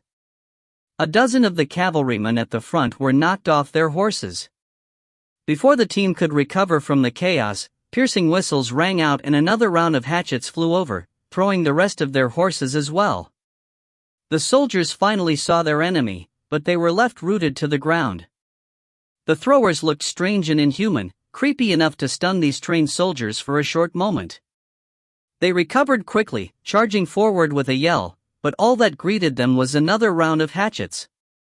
The hatchets weren't like mere arrows, more comparable with javelins. The ability to block them was reserved for the heaviest of tower shields. The armor of these soldiers could not withstand their power. The wave of axes whistled past the troop, leaving a hole in the front line. What followed the axes was the thunderous sound of hooves and boots. A small team of 20 or so barbarians and desert warriors charged out from a rocky cliff, mercilessly cutting into the messy formation. The Viscount's soldiers fell in swathes, the right flank being dealt a devastating blow that left it on the verge of breaking apart. Many of the soldiers started to hesitate. That brief moment of hesitance perfectly played into Richard's hands, allowing his own troops to retreat quickly while escorting the throwers away. They made it very far in the blink of an eye. As for the frontal assault, Richard had put his most mobile troops there. The desert warriors charged forward and destroyed the vanguard's formation, and right after that he led them diagonally through the battlefield to bore another hole into the gravely injured right flank. Then, they left as abruptly as they had come. Give chase. They have infantry, they can't escape. Zim had paled with fury. The seeming panic in Richard's flight gave him a boost in confidence. This chase lasted 3 days and 3 nights, and it was the kind where neither party got any sleep. Richard escaped in the day and attacked at night, his energy seemingly endless. There were many types of attacks. Sometimes a group of dire bears suddenly appeared in Zim's camp, and on other occasions a barrage of fireballs assaulted them. Occasionally, Richard gathered all his troops and charged into the camp before fleeing quickly. There was even one instance where a warrior of darkness had appeared near the Viscount's tent. Caught unprepared, half a dozen of Zim's elite guards were done in by the fierce undead soldier. Every attack brought about great losses to the Viscount's armies. At minimum he lost a dozen soldiers, but there were occasions where many more wound up dead. It was enough to cause heartache, but not enough to leave him scared. 3 days later, completely exhausted, Zim finally lost all interest in further chase. He actually had more stamina than most, granted an outstanding physique by his unicorn bloodline. Since even he could take it no longer, the ordinary soldiers were so fatigued they wanted to sleep for several days. At this point, there were less than 1,000 troops left in his army. More than a third of his soldiers were lost, with his horses almost completely wiped out. The soldiers may still be alive, but cavaliers without their horses were worse than foot soldiers. Zim was now 200 kilometers away from Richard's castle, and nearly 400 kilometers away from his own. The Viscount suddenly realized that he had gone too far, and more importantly his army had grown weak. He passed down an order to return to Fontaine's lands, where he would resupply and await reinforcements from his family. Richard was travel-worn as well, looking fatigued. However, his back was still as straight and tall as ever atop his horse, and his eyes twinkled brightly. Seeing the Viscount's army meandering into the distance, he flashed a slight smile and muttered to himself, "Trying to escape? It won't be that easy." If you find any errors, ads pop up, ads redirect, broken links, non-standard content, etc., please let us know. Report chapter so we can fix it as soon as possible. Book 2, Chapter 175. Catching the Prey. Richard spurred his horse forward, following closely behind Zim's army. Behind him were nearly 100 desert warriors, a people who had grown up on the backs of horses. The full gallop of the over 100 horses was enough to shake the earth. Zim watched the chasing Richard in a daze, finding it difficult to believe that this was the same frontier knight he had chased until he had nowhere to run. Seeing the momentum of Richard's charge, the general's expression immediately changed. He abandoned the Viscount, rushing to the back of the formation and infusing his energy in his voice to roar thunderously, "Rear infantry, shield up!" Spears raised. It took but a few moments for a thin but complete defensive line to form. The Viscount's army had been in a hurry, so they didn't have any heavy infantry. They also lacked the royal pikemen who were normally used specifically to deal with a cavalry charge. Unless they arranged themselves in an ordered formation that used their very bodies as obstacles, there was no way to obstruct Richard's men. The desert warriors were born riders. Now equipped with the light armor from the Duke and the elite warhorses of the Viscount, their might had grown by 2 entire levels. Richard slowed his horse slightly, and the desert warriors flew past him one by one in a rush towards the disorderly enemy.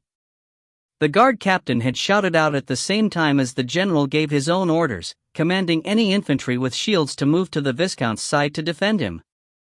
This left the army in complete chaos. Richard had originally wanted to wait until Zim broke before swallowing his army, but seeing the unexpected confusion, he immediately raised his right hand. A bright flame shot into the sky, a signal for a full frontal assault. The desert warriors all began to shout, spurring their horses on with their long, sharp falchions held high. Thud. Thud. Thud, dull impacts resounded through the battlefield, the light infantry sent flying at their hand. The dozen or so desert warriors at the front were thrown off their horses from the impact. Their warhorses squatted down, while they themselves used the great inertia as they slid across the ground to neuter a few enemies who couldn't evade in time. The barely complete defensive line was completely smashed apart. Those charging from behind maneuvered around the obstacles despite the high speeds, breaking into the large hole in the formation. Their falchions flashed everywhere, the dazzling gleams leaving carnage in their wake. A large group of desert warriors broke right into the center of the infantry, beginning a wanton massacre.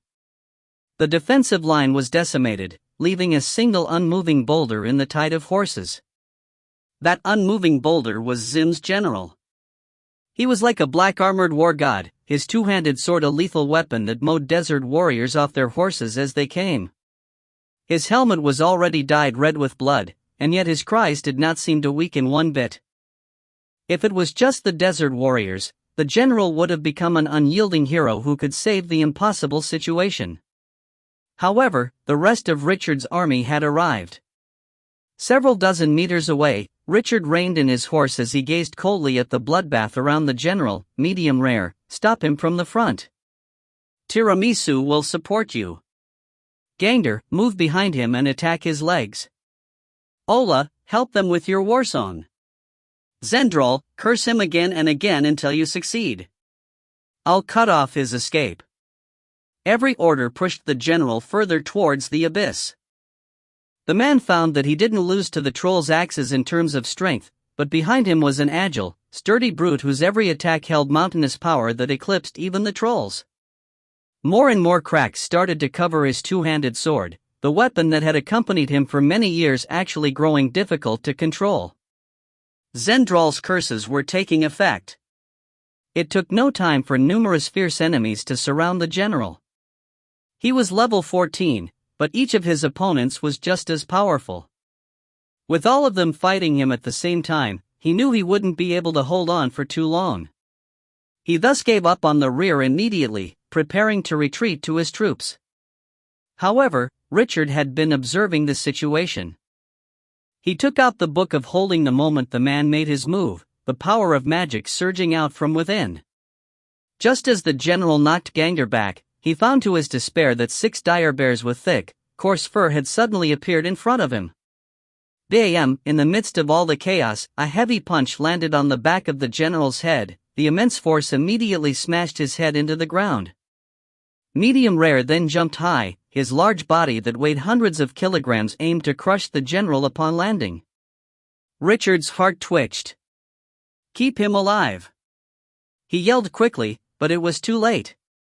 The troll's huge buttocks crashed into the general, crushing his body. No, Richard covered his eyes. Once 50 throwers made their way over, the situation changed dramatically. He ordered them to unleash their toxic bone axes, and the pale white blades drowned the 10 remaining heavy cavaliers. These axes were heavy and sharp, more powerful than even metal hatchets.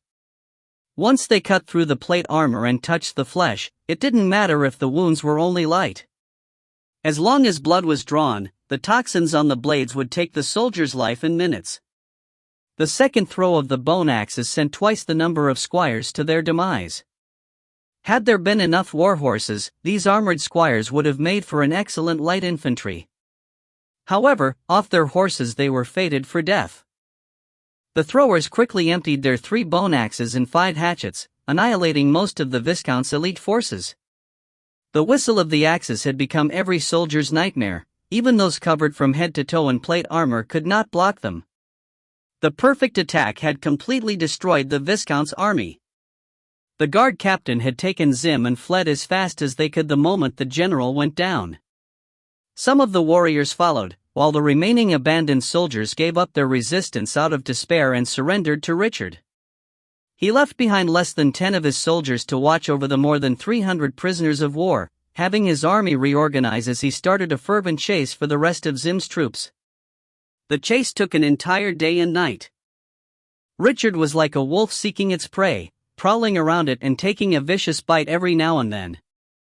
In the deep mountains behind Rusland, this was how the wolves hunted prey that was much larger than them. Fleeing the entire way, Zim did not realize that the pursuers had managed to force him to change his route. He was now nearing the land of turmoil. If you find any errors, ads pop up, ads redirect, broken links, non-standard content, etc., please let us know. Report chapter so we can fix it as soon as possible. Book 2 Chapter 176. Catching the Prey, 2. A while before the first light of dawn, Richard sat up from a blanket spread on the ground, ending a half-hour nap. He cleaned up his armor and equipment, calling on his party to separate from their army. He then mounted his horse, leading them on a full-speed charge into the night. A large group of desert warriors and barbarians crawled up from the ground below, continuing the chase of the Viscount's army under the lead of an elite wind wolf. Richard was practically pressed into the back of his horse. It was still night, and at the speeds they were traveling at the frigid wind was painful.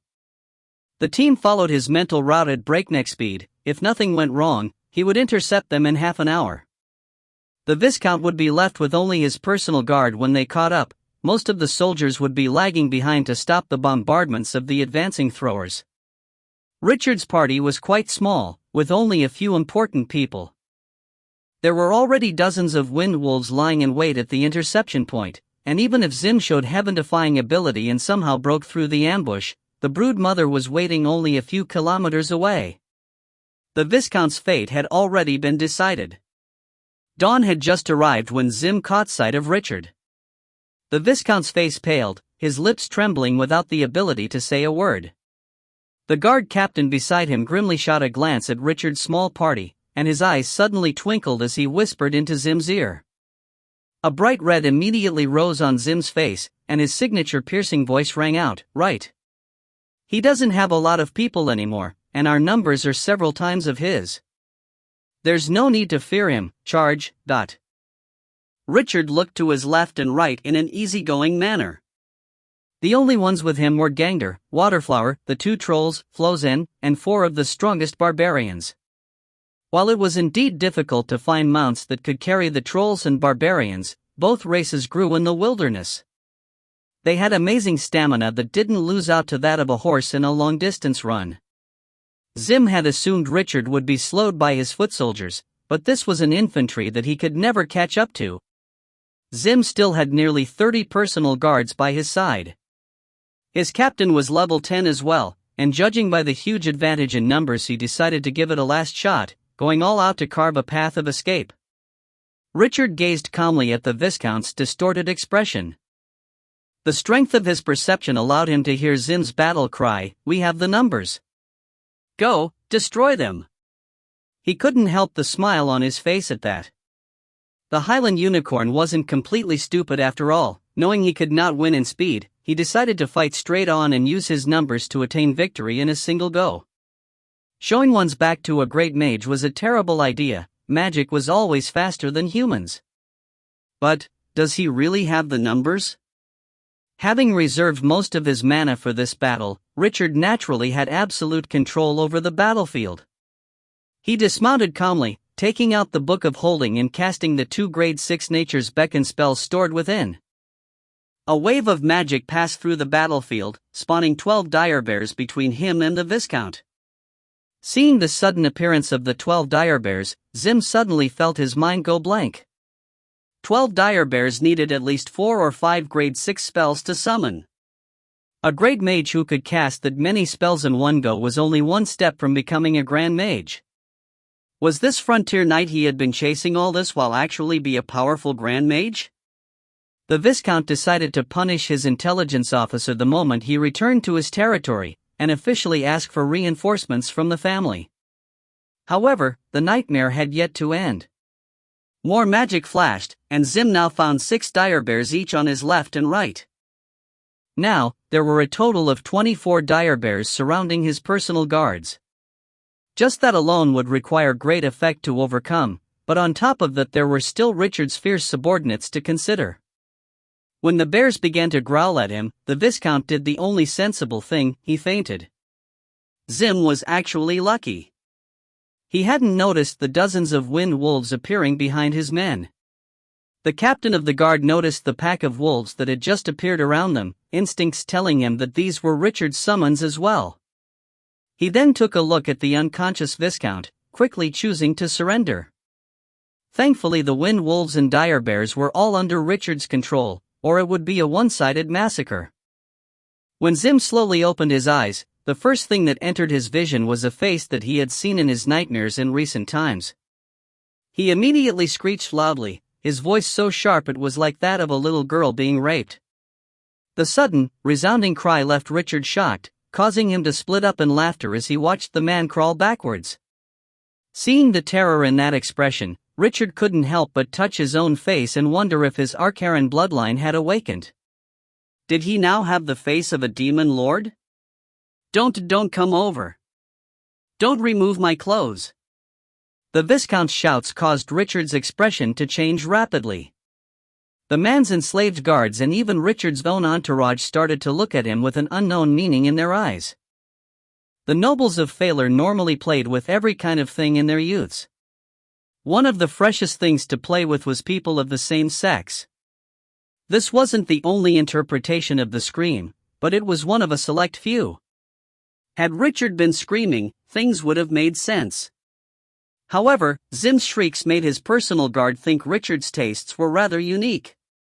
They couldn't help but think back to when Zim had returned to his territory.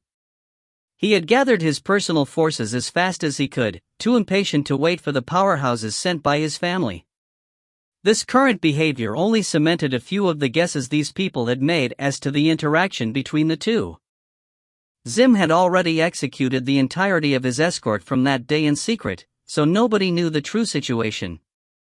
Richard didn't need to turn back to know there was a half-smile in Flosan's eyes. Feeling slightly embarrassed and angry, he yelled for Zim to shut up. However, that caused the Viscount to just grow louder. He promptly made a decision, having Gangder lift the Viscount and tie him to a barren tree. The guards, who were about to see everything, started to look terrible as they began worrying for their lives. Zim kept shouting, scolding, threatening, and begging throughout the entire process. "You can't kill me, Richard," was the most common sentence. "I'm the Highland Unicorn, but..." Eventually realizing that those claims had no effect, Zim then started to bring up the statuses of his mother and father. When Gangder began to strip him of his clothing, he completely broke down and started mentioning Duke Graberg. He promised Richard that, as long as he would let him go, the Duke would give him more benefits than the dire wolf Duke. In his anxiety, he even promised the position of a marquis. However, Gangder had already prepared the whip and opened up the wine pot by his waist, soaking the whip in alcohol. If you find any errors, ads pop up, ads redirect, broken links, non-standard content, etc., please let us know. Report chapter so we can fix it as soon as possible. Book 2, Chapter 177. Pursuit. "You're currently my prisoner, Zim," Richard said with a smile. Yes. That's right, I can pay ransom. Just tell me how much you want. My family is very rich, just let me go and you'll be paid. You're a real noble, aren't you? You'll surely abide by the laws of nobility?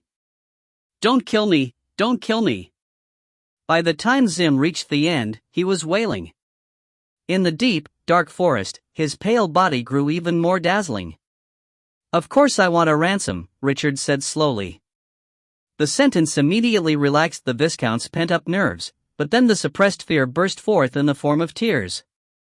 However, Richard's single word immediately stopped Zim's crying. He pressed so close to the Viscount that their faces were less than 20 centimeters apart, enunciating every word. "I need you to remember my face and name. I told you last time, but it seems like your memory isn't all that great. I should probably help you strengthen it a little. How many lashes did I give you last time? More than 10, right? Oh, you see, my memory isn't all that great either. It will be double the number this time. 30 lashes, maybe that way you won't forget who I am." The whip in Gangder's hand rose like a poisonous serpent, lashing onto the Viscount's back to leave a swollen mark. Zim cried out loud, his entire body twitching and squirming as he lost countenance. Richard took a few steps back and leaned against a large tree, resting his eyes as he silently counted. Gangder knew Zim's limits. The lashes never overlapped, nor did he ever draw blood from the bruises. The internal clots would sting the young Viscount's nerves further, leaving him in even more pain. The lashes seemed to cover his entire body, but there were no serious injuries anywhere. The groin, especially, wasn't touched. By the time the punishment was done, Zim was left a moaning mess that couldn't take a single step. Flozin had to cast several healing spells on him before he could barely lie on Gangder's back, carried out of the forest. Everything had been settled in a single battle, so there was no need for the brood mother. She returned to the land of turmoil, but before doing so she reminded Richard once more that she needed large amounts of magic crystals or any other sources of energy to strengthen herself. There wasn't much Richard could do regarding those requests. Magic crystals were a rarity in any sort of plane. Simply put, these were extremely pure crystals that could hold large amounts of mana. The broodmother needed more and more magic crystals to upgrade itself with each level. Now that it was already level 4, each grade 4 ability needed 40 magic crystals to activate. She was beginning to show her prowess as a war machine. Once the throwers reached a certain level, their power would increase geometrically. However, the more powerful they grew, the more energy it took her to make them. Richard had already invested what was basically the entire wealth of a baron to bring her to level 4, and he could already see that even a duke's wealth would not satisfy her in the near future. If she had no limit to her growth, or the limit was at least very high, she could perhaps require entire planes to support herself one day. Richard frowned at this thought, something fleeting flashing across his mind. With Zim and his personal guard now prisoners of war, Richard's party met up with the rest of the army. This war that had lasted several days had completely annihilated Viscount Zim's army. Over a third of the army was dead, another third was injured, while the rest had surrendered. Richard had no plans on raiding the camp of the wounded soldiers. Doing so would only burden him greatly without getting him much in the way of additional ransom. There were dozens of elite knights in those 400 wounded soldiers, but even combined their value couldn't compare to Zim's. Richard's army took some time to rest, setting off the next day with twice their number in prisoners. He and Flozin traveled side by side on their way back to his territory, with Viscount Zim on horseback not far away, squeezed between a few knights. The Viscount was the only one among the prisoners with the luxury to ride a horse, the rest had to walk. However, with the knowledge that Richard planned to collect a ransom, they were no longer filled with anxiety. Flozin frowned with her gaze on Zim's back, and she said softly, "I don't like this guy." "I actually rather like him," Richard responded. "I can tell that he hasn't given up completely. If you let him go this time, he'll be causing trouble for us right away. Will you give him 60 lashes next time? Wouldn't it be the same to kill him right now? Isn't it a good thing if he wants to cause trouble?" Richard asked with a smile. "A good thing? Of course. With Zim's personality, he'll definitely stop others from causing trouble for us until he gets his revenge. I'd rather have him as an enemy than most others." That explanation left Flozin shocked. She stared fiercely at Richard. "Sometimes I feel like you're becoming a sly old fox, but..." "If we're talking about scheming," Richard said with a snort, "you've always been better than me. Flozen straightened up, putting on a pure and innocent expression. I spent my entire life in the church. I don't know anything. Richard ground his teeth at her actions. If they weren't on the road, he would have pushed her over for a long fight right then and there. For some reason, this reminded him of Sharon. Pretending to be innocent, kind, and pure. The legendary mage was quite suited to such a thing. However, once the thought started, he couldn't keep an inexplicably sour feeling from welling up in his heart. He hadn't dared to think of her when he first came to Failure. At that point, he didn't know whether he would even be able to return to Norland. Only now that he was through the initial crisis, with a ray of hope in returning to Norland, did Richard dare to allow these memories to surface from the deepest corners of his heart. However, Flozen did not notice the slight change in his mood. She was deep in thought over something, and only looked up to speak after some time. So, about Perrin. What are you planning to do with him? What I'm planning to do? Richard was startled. He hadn't thought of this question before. Perrin's a real genius, she said seriously. If we receive the grace of the eternal dragon and lift his curse, he could finish the foundations of magic mathematics. Failure isn't much weaker than Norland. If their magical abilities go one step further and they start acquiring resources from other planes, it could rise to become a new primary plane. Although it's an extremely slow process, even the possibility is frightening. Forget that, even the immediate consequences are dire. He doesn't have many accomplishments in magic due to the divine punishment right now, but once that is taken away, his accomplishments will be limitless. Someone who can lay the foundations for an entire field is an extraordinary genius. If we don't deal with him, he could become our biggest enemy on Failure in a mere 10 years. Richard was finally forced to face the problem Perrin posed. The youth was the key to their return to Norland. Only with his father's support could they obtain the offerings needed to summon the dragon. However, just as Flozen had said, that process would birth one of the most terrifying enemies they would ever face. Richard mulled over it for some time, speaking slowly. Flozen, you know the Arcarans have many enemies and there are numerous people who are willing to pay a hefty price for our lives. Take the Josephs, Menses, and Schumpeters for example. Their interference with our expedition is a typical example of how far they will go. Do you think it was worth it for them? Flozen hailed from the Church of the Eternal Dragon, so she was naturally familiar with how much of a sacrifice such a thing could cost. So far, they've lost quite a bit. They had to send us to Failure, and then move Sinclair and the Bearguard Knights. The resources they gave up would have been enough to acquire a lesser plane. If their luck wasn't too bad and they put in the time and effort to develop it, the earnings from that plane would definitely exceed the investment. Exactly, Richard smiled. Say I wipe Perrin out. Maybe one day in the future I'll have to wipe out someone else just like him. There are 100 million humans alone on Failure, forget the other races. Geniuses are born all the time, should I kill them all one by one? The truth is, strength is the best way to take care of them. My enemies today won't qualify for my attention tomorrow. Think of it like climbing a mountain. Some people want to pull others down, while others wholeheartedly focus on getting to the top. Those who always want to pull others down to their level will never get the chance to reach the peak. But, Flozen frowned, what if someone like Perrin grew to be stronger than us? Wouldn't we regret not eliminating him when we had the opportunity? Even if Perrin grows, I'll stay higher than him as long as I keep my eyes on the top. You should know this. Are there any things in life that don't require a price? Richard returned the question with a smile before following up with a . I'd rather aim to be the best and end up middling than aim to be mediocre and end up at the bottom.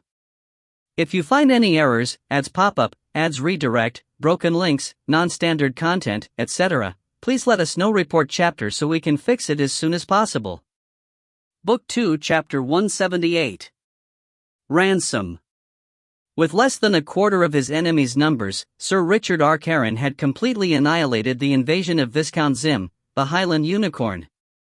This feat immediately gained him some fame in the Sequoia Kingdom. A few days after they returned, hundreds of men and dozens of carts of lumber and stone reached Richard's territory. They were all from Baron Fontaine, a part of Zim's ransom.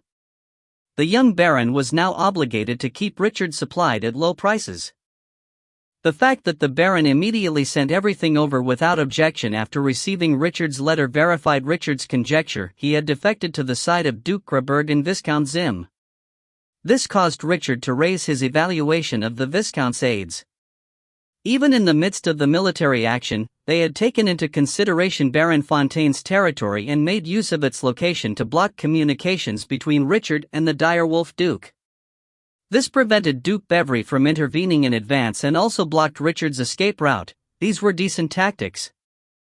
However, decent was only decent. Victory in such a huge operation would have gained Zim nothing, but the potential losses were immense. The fellow had acceptable tactics, but lacked the vision for strategy. Of course, it was possible that whoever did this actually did understand strategy but just couldn't employ it under the Viscount's rule. All that didn't matter now. Regardless of whether Fontaine now served Graberg or Bevry, he still had to become Richard's supply base. Once the laborers and materials arrived, Richard could finally start construction on his castle. He headed to the construction site every few days to inspect the progress, occasionally making adjustments to the blueprints. The basic form of the castle would be completed in 4 days, and when the time came he could look into decorating the interiors. Not waiting for the construction to complete, Richard sent out numerous emissaries to turn the gold on his hand into battle strength. Outside of lumber and stone, he bought large quantities of rations and high-quality weapons. Fontaine had been reluctant to supply weapons at first, but Richard brought up Zim's ransom to change the situation. Because of that, the young baron ended up having to supply the best quality of equipment for 200 elite foot soldiers at a low price. The rest of Richard's envoys headed to Blue Water Oasis, where many of his old acquaintances were located.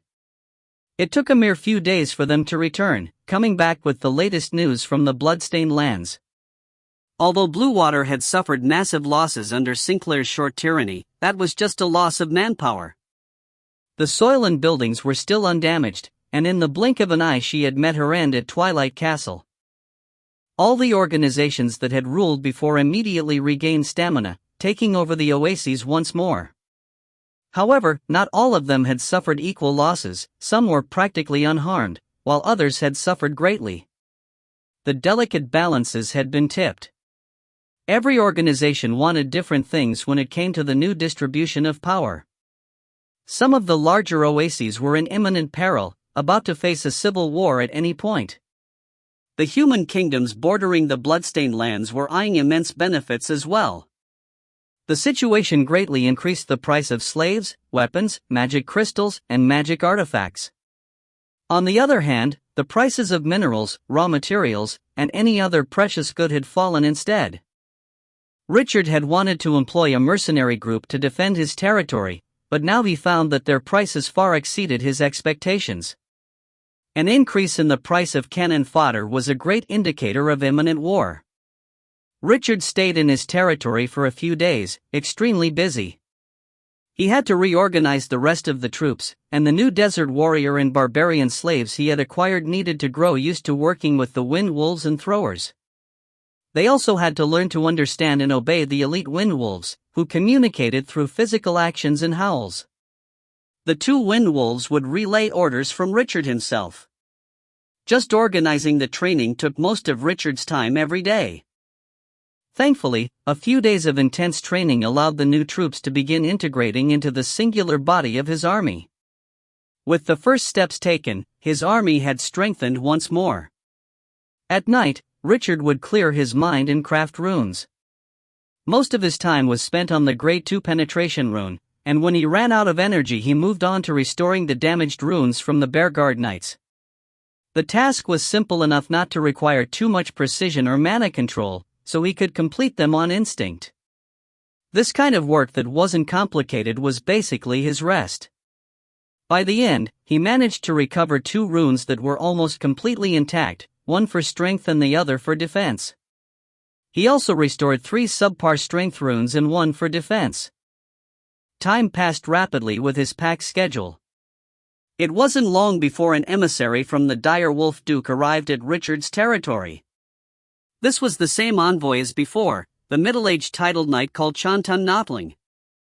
Following him this time were 30 knights and over 100 foot soldiers, as well as dozens of carriages filled with supplies. Once they were done with the pleasantries, Sir Chantun immediately asked to see the imprisoned Viscount. Richard agreed gladly, because this was the dire wolf duke making his stand clear. Bevry knew what had transpired, and would take care of any hidden threats. With the dire wolf duke acknowledging that his vassal had only been protecting his territory, Duke Graberg would have no choice but to abide by the rules of the kingdom.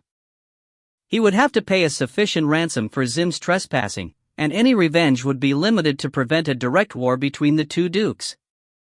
In principle, the three dukes of the kingdom were not allowed to directly wage war, or the royal family would intervene. Zim was trapped on his own in a courtyard with a wooden house. Outside of being disallowed from leaving the courtyard, he was free to move around as he pleased. There were even arrangements for a young maid to stay there and take care of him. Chantun took a look at Zim's location, having a word with him and listening to his complaints attentively for an entire 10 minutes. Zim beleaguered him about not getting the treatment he deserved.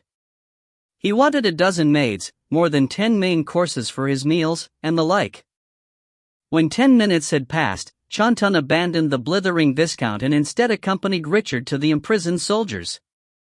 These 400 slaves weren't treated as well as the Viscount was. The guard captain, the rest of Zim's personal guard, and any low-ranking officers had been squeezed into a single wooden house. The rest of the soldiers were all crowded in tents. All weapons and armor had been confiscated, and there was a fence restricting their movements. Archers were posted on a nearby tower. If they so much as stepped outside their bounds, they would be shot dead without mercy. The camp wasn't large in any means, leaving all the prisoners congested. Sir Chantun took a round around the camp, conversing for a short while with some of the prisoners before he left for the accommodations Richard had arranged for him. If you find any errors, ads pop up, ads redirect, broken links, non-standard content, etc., please let us know. Report chapter so we can fix it as soon as possible. Book 2 Chapter 179. Ransom 2. Chantun suddenly spoke up on their way back. Sir Richard, why are you only giving the prisoners half a portion of food? That goes against the customs of nobility. Richard had expected this question, so he waved his hand as he answered directly, my own men number less than half these prisoners. Restricting their food is just a precaution. If they don't eat enough, they won't have the energy to run. I know this doesn't quite match noble tradition, but it's a special circumstance. Besides, isn't it enough for Viscount Zim to be fed well? The titled knight nodded in approval, continuing solemnly, Richard, this is a personal suggestion. No matter what you feel about Viscount Zim, do your best not to harm his body. In the last 4 generations of the royal bloodline, he is the only one to have awakened the blood of a powerful sacred beast. He is extremely important to the royal family. I'm informed that His Majesty and the elders have plans for him to leave at least 20 children behind. So I should let him just attack my territory? Richard retorted. Did you? Sir Chantun wasn't someone so easily deceived. The answer he gave with a smile left Richard speechless for a moment. Indeed, he had won both clashes with Zim completely, and he was the one who had egged the Viscount on. Just as he had told Flozen, Zim was an enemy that was hard to come by. Chantun didn't press much further. As long as you avoid hurting his body, you will not hit the bottom line of the royal family. Your clash with the Viscount will remain a purely personal grudge, and Duke Graberg and the royal family will remain neutral and not intervene. The worst case is for Earl Yato to enter battle, but I don't think he'll do so publicly. At most, he will sponsor Zim's war activities in secret. Looking at your ability, Yato may be a threat, but he can't shake your foundations. As well, the moment he joins the battle, you'll have the right to invade his territory as well. I don't think he wants that, Chantun said with a chuckle. Viscount Zim's territory is well known for the daffodils, while Earl Yata's lands are known to have a lot of Lafite steel. Richard nodded at the knight. All right, I know what to do. I won't yield easily in the ransom discussions. Shanton's residence was a single two-floored wooden building. It was a temporary construct just like Richard's own, and seeing how desolate Richard's lands looked, the knight didn't get fussy. He cleaned himself up before inviting Richard to the drawing room for some afternoon tea. The black tea and even the snacks had been brought by the knight himself, and looking at how he handled the tea, he seemed to enjoy the activity greatly. Once the tea was served, Shanton had the servant leave the room. He then produced a letter, passing it to Richard. "This is a letter for you, penned by the Duke himself." Richard opened the envelope to find 2 pieces of paper enclosed. Bevry started off with a polite greeting as per etiquette, before mentioning the relationship between the 3 dukes and the royal family. Duke Graberg had royal blood in him, making him a natural ally of the royal family. The direwolf Duke and the Duke of Tulips were occasional allies, united by a common interest against Graberg and the royal family. However, the royal family clashed with all of the dukes on occasion, which was why politics was extremely important in the Sequoia Kingdom. The royal family was in power on the basis of their unique and mysterious bloodline abilities. However, their bloodline had thinned from generation to generation. Zim's appearance was very important. If he succeeded in having children with powerful bloodlines, then the royal family would nurture them with care to bring up a generation of powerhouses that would guard the kingdom. The Duke mentioned, however, that it was something that could only be accomplished in 2 or 3 decades. Reading between the lines, he was hinting that someone who only had a chance to become a guardian, and that too only in decades, had no ability to change the current situation. Richard understood exactly what Bevry was saying. Zim himself was good for nothing, completely useless. The chances of him having a child with a bloodline ability, and that child then growing up to be powerful enough to defend the kingdom, about the level of a saint from Norland, were less than 1%.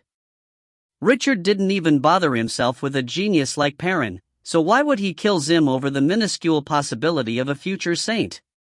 He continued reading the Duke's explanation of Viscount Zim's importance. Bevry obscurely mentioned that the royal family prized him for his bloodline, not for his reputation. Richard couldn't help but raise his brows, reading those words once more. They seemed to hint that there was no need to worry about a saint appearing to resolve internal conflicts. The words on the back of the letter were even more interesting. Bevry hinted that the Viscount's existence was actually a burden to Duke Graberg and the royal family, one that could not be harmed. This was, to some extent, in line with Richard's own thoughts. At the end of the letter, the Duke mentioned that he had sent Richard supplies as payment for the next batch of runes. These supplies included 4 ballistae, as well as enough equipment to outfit 200 warriors. While the ballistae weren't enchanted, they were more than enough for Richard's crude little castle. The Duke also mentioned that a battalion of 300 swordsmen was stationed not far from his territory. Nominally, they were to impose a border on Richard's territory, but if there were any issues he could not deal with, he could seek refuge there. The battalion would defer to him for some time, protecting him until he could reach Deepcliff City. Once he saw that, Richard skimmed through the rest without halting. The second page was just a list of the supplies that Shanton had brought, as well as the steel components for the castle's defense that would be sent later. Richard lit the letter alight once he was done reading it, burning it to nothingness. "I'm very grateful for His Grace's generosity," he said to Shanton. "Is there anything else he wants to tell me?" There were many things that could not be written on paper. "Yes," Shanton smiled, "His Grace wants me to tell you that he's preparing to go to war against the White Rock Dukedom. The army will set out in less than half a month, targeting Earl Jalion. The Duke's true target is a dragon skeleton displayed in the Earl's castle." "Alright, that's it. Once you've taken inventory of the supplies, I will need to rush back to Deep Rock City. His Grace needs to know Viscount Zim's current situation. Once the army sets off, I will send the second batch of materials." "Thank you. However, I have one more question. How will the young Baron Fontaine be dealt with? He's currently blocking the path between my lands and the Duke." The Fontaines had cut ties with Duke Bevry, and were now sitting at a major crossroad. However, Twilight Castle was currently still too weak to defend itself. Knight Shantan muttered to himself for a while and then said, "I have no personal advice for you. However, I discussed this matter with the Duke before I set off. He has given you full authority, handle it as you wish." Full authority? Richard frowned. That was a very broad power. "Yes, full authority. Do whatever you think is necessary to deal with the Fontaines," Shantan repeated. Richard frowned once more, understanding the hint. "If you find any errors, ads pop up, ads redirect, broken links, non-standard content, etc., please let us know. Report chapter so we can fix it as soon as possible." Book 2 Chapter 180. Negotiation. It wasn't all that easy for Baron Fontaine to break away from being the direwolf Duke's vassal, joining Duke Grasberg's ranks. Thankfully, Duke Bevry was about to go to war. He obviously wouldn't deal with the problem of the Baron anytime soon, especially since it concerned a special character like Viscount Zim. However, even if the Duke didn't mind for now, Richard had to step in. With his barony being in such a key position, the young Baron was going to be a huge threat. Once Richard obtained the ransom and released Zim, he would have no bargaining chips to keep the youth at bay outside of his own military might. Zim's side may be peaceful for some time because of an agreement as the losers of the war, but the barony would soon be reinforced. Richard didn't express anything to Sir Shantan, immediately taking his leave from the titled knight's residence. Returning to his own, he headed to the rudimentary laboratory to find a way to complete the last part of his spell penetration rune. However, no matter how many times he tried to concentrate, he kept failing. Almost writing the entire thing off, he eventually just stood up and headed to the window for a view of the lush forest outside. Every detail from the short period of interaction between him and the late Baron flowed through his mind. Twilight Castle was elegant and exquisite, dazzling in the old Fontaine's hands. The finest of details in the castle were still impeccable, showing the Baron's taste and meticulous care. The wind brought along the fresh smell of vegetation with a hint of smoke. The smell came from the masons burning the shrubbery nearby, tainting this primeval scenery with the scent of war. "Your son is causing big problems, Fontaine," Richard thought with a wry smile. "When you handed Caesar to me, had you already foreseen this situation? But I'd rather believe that you're someone who does things based on intuition."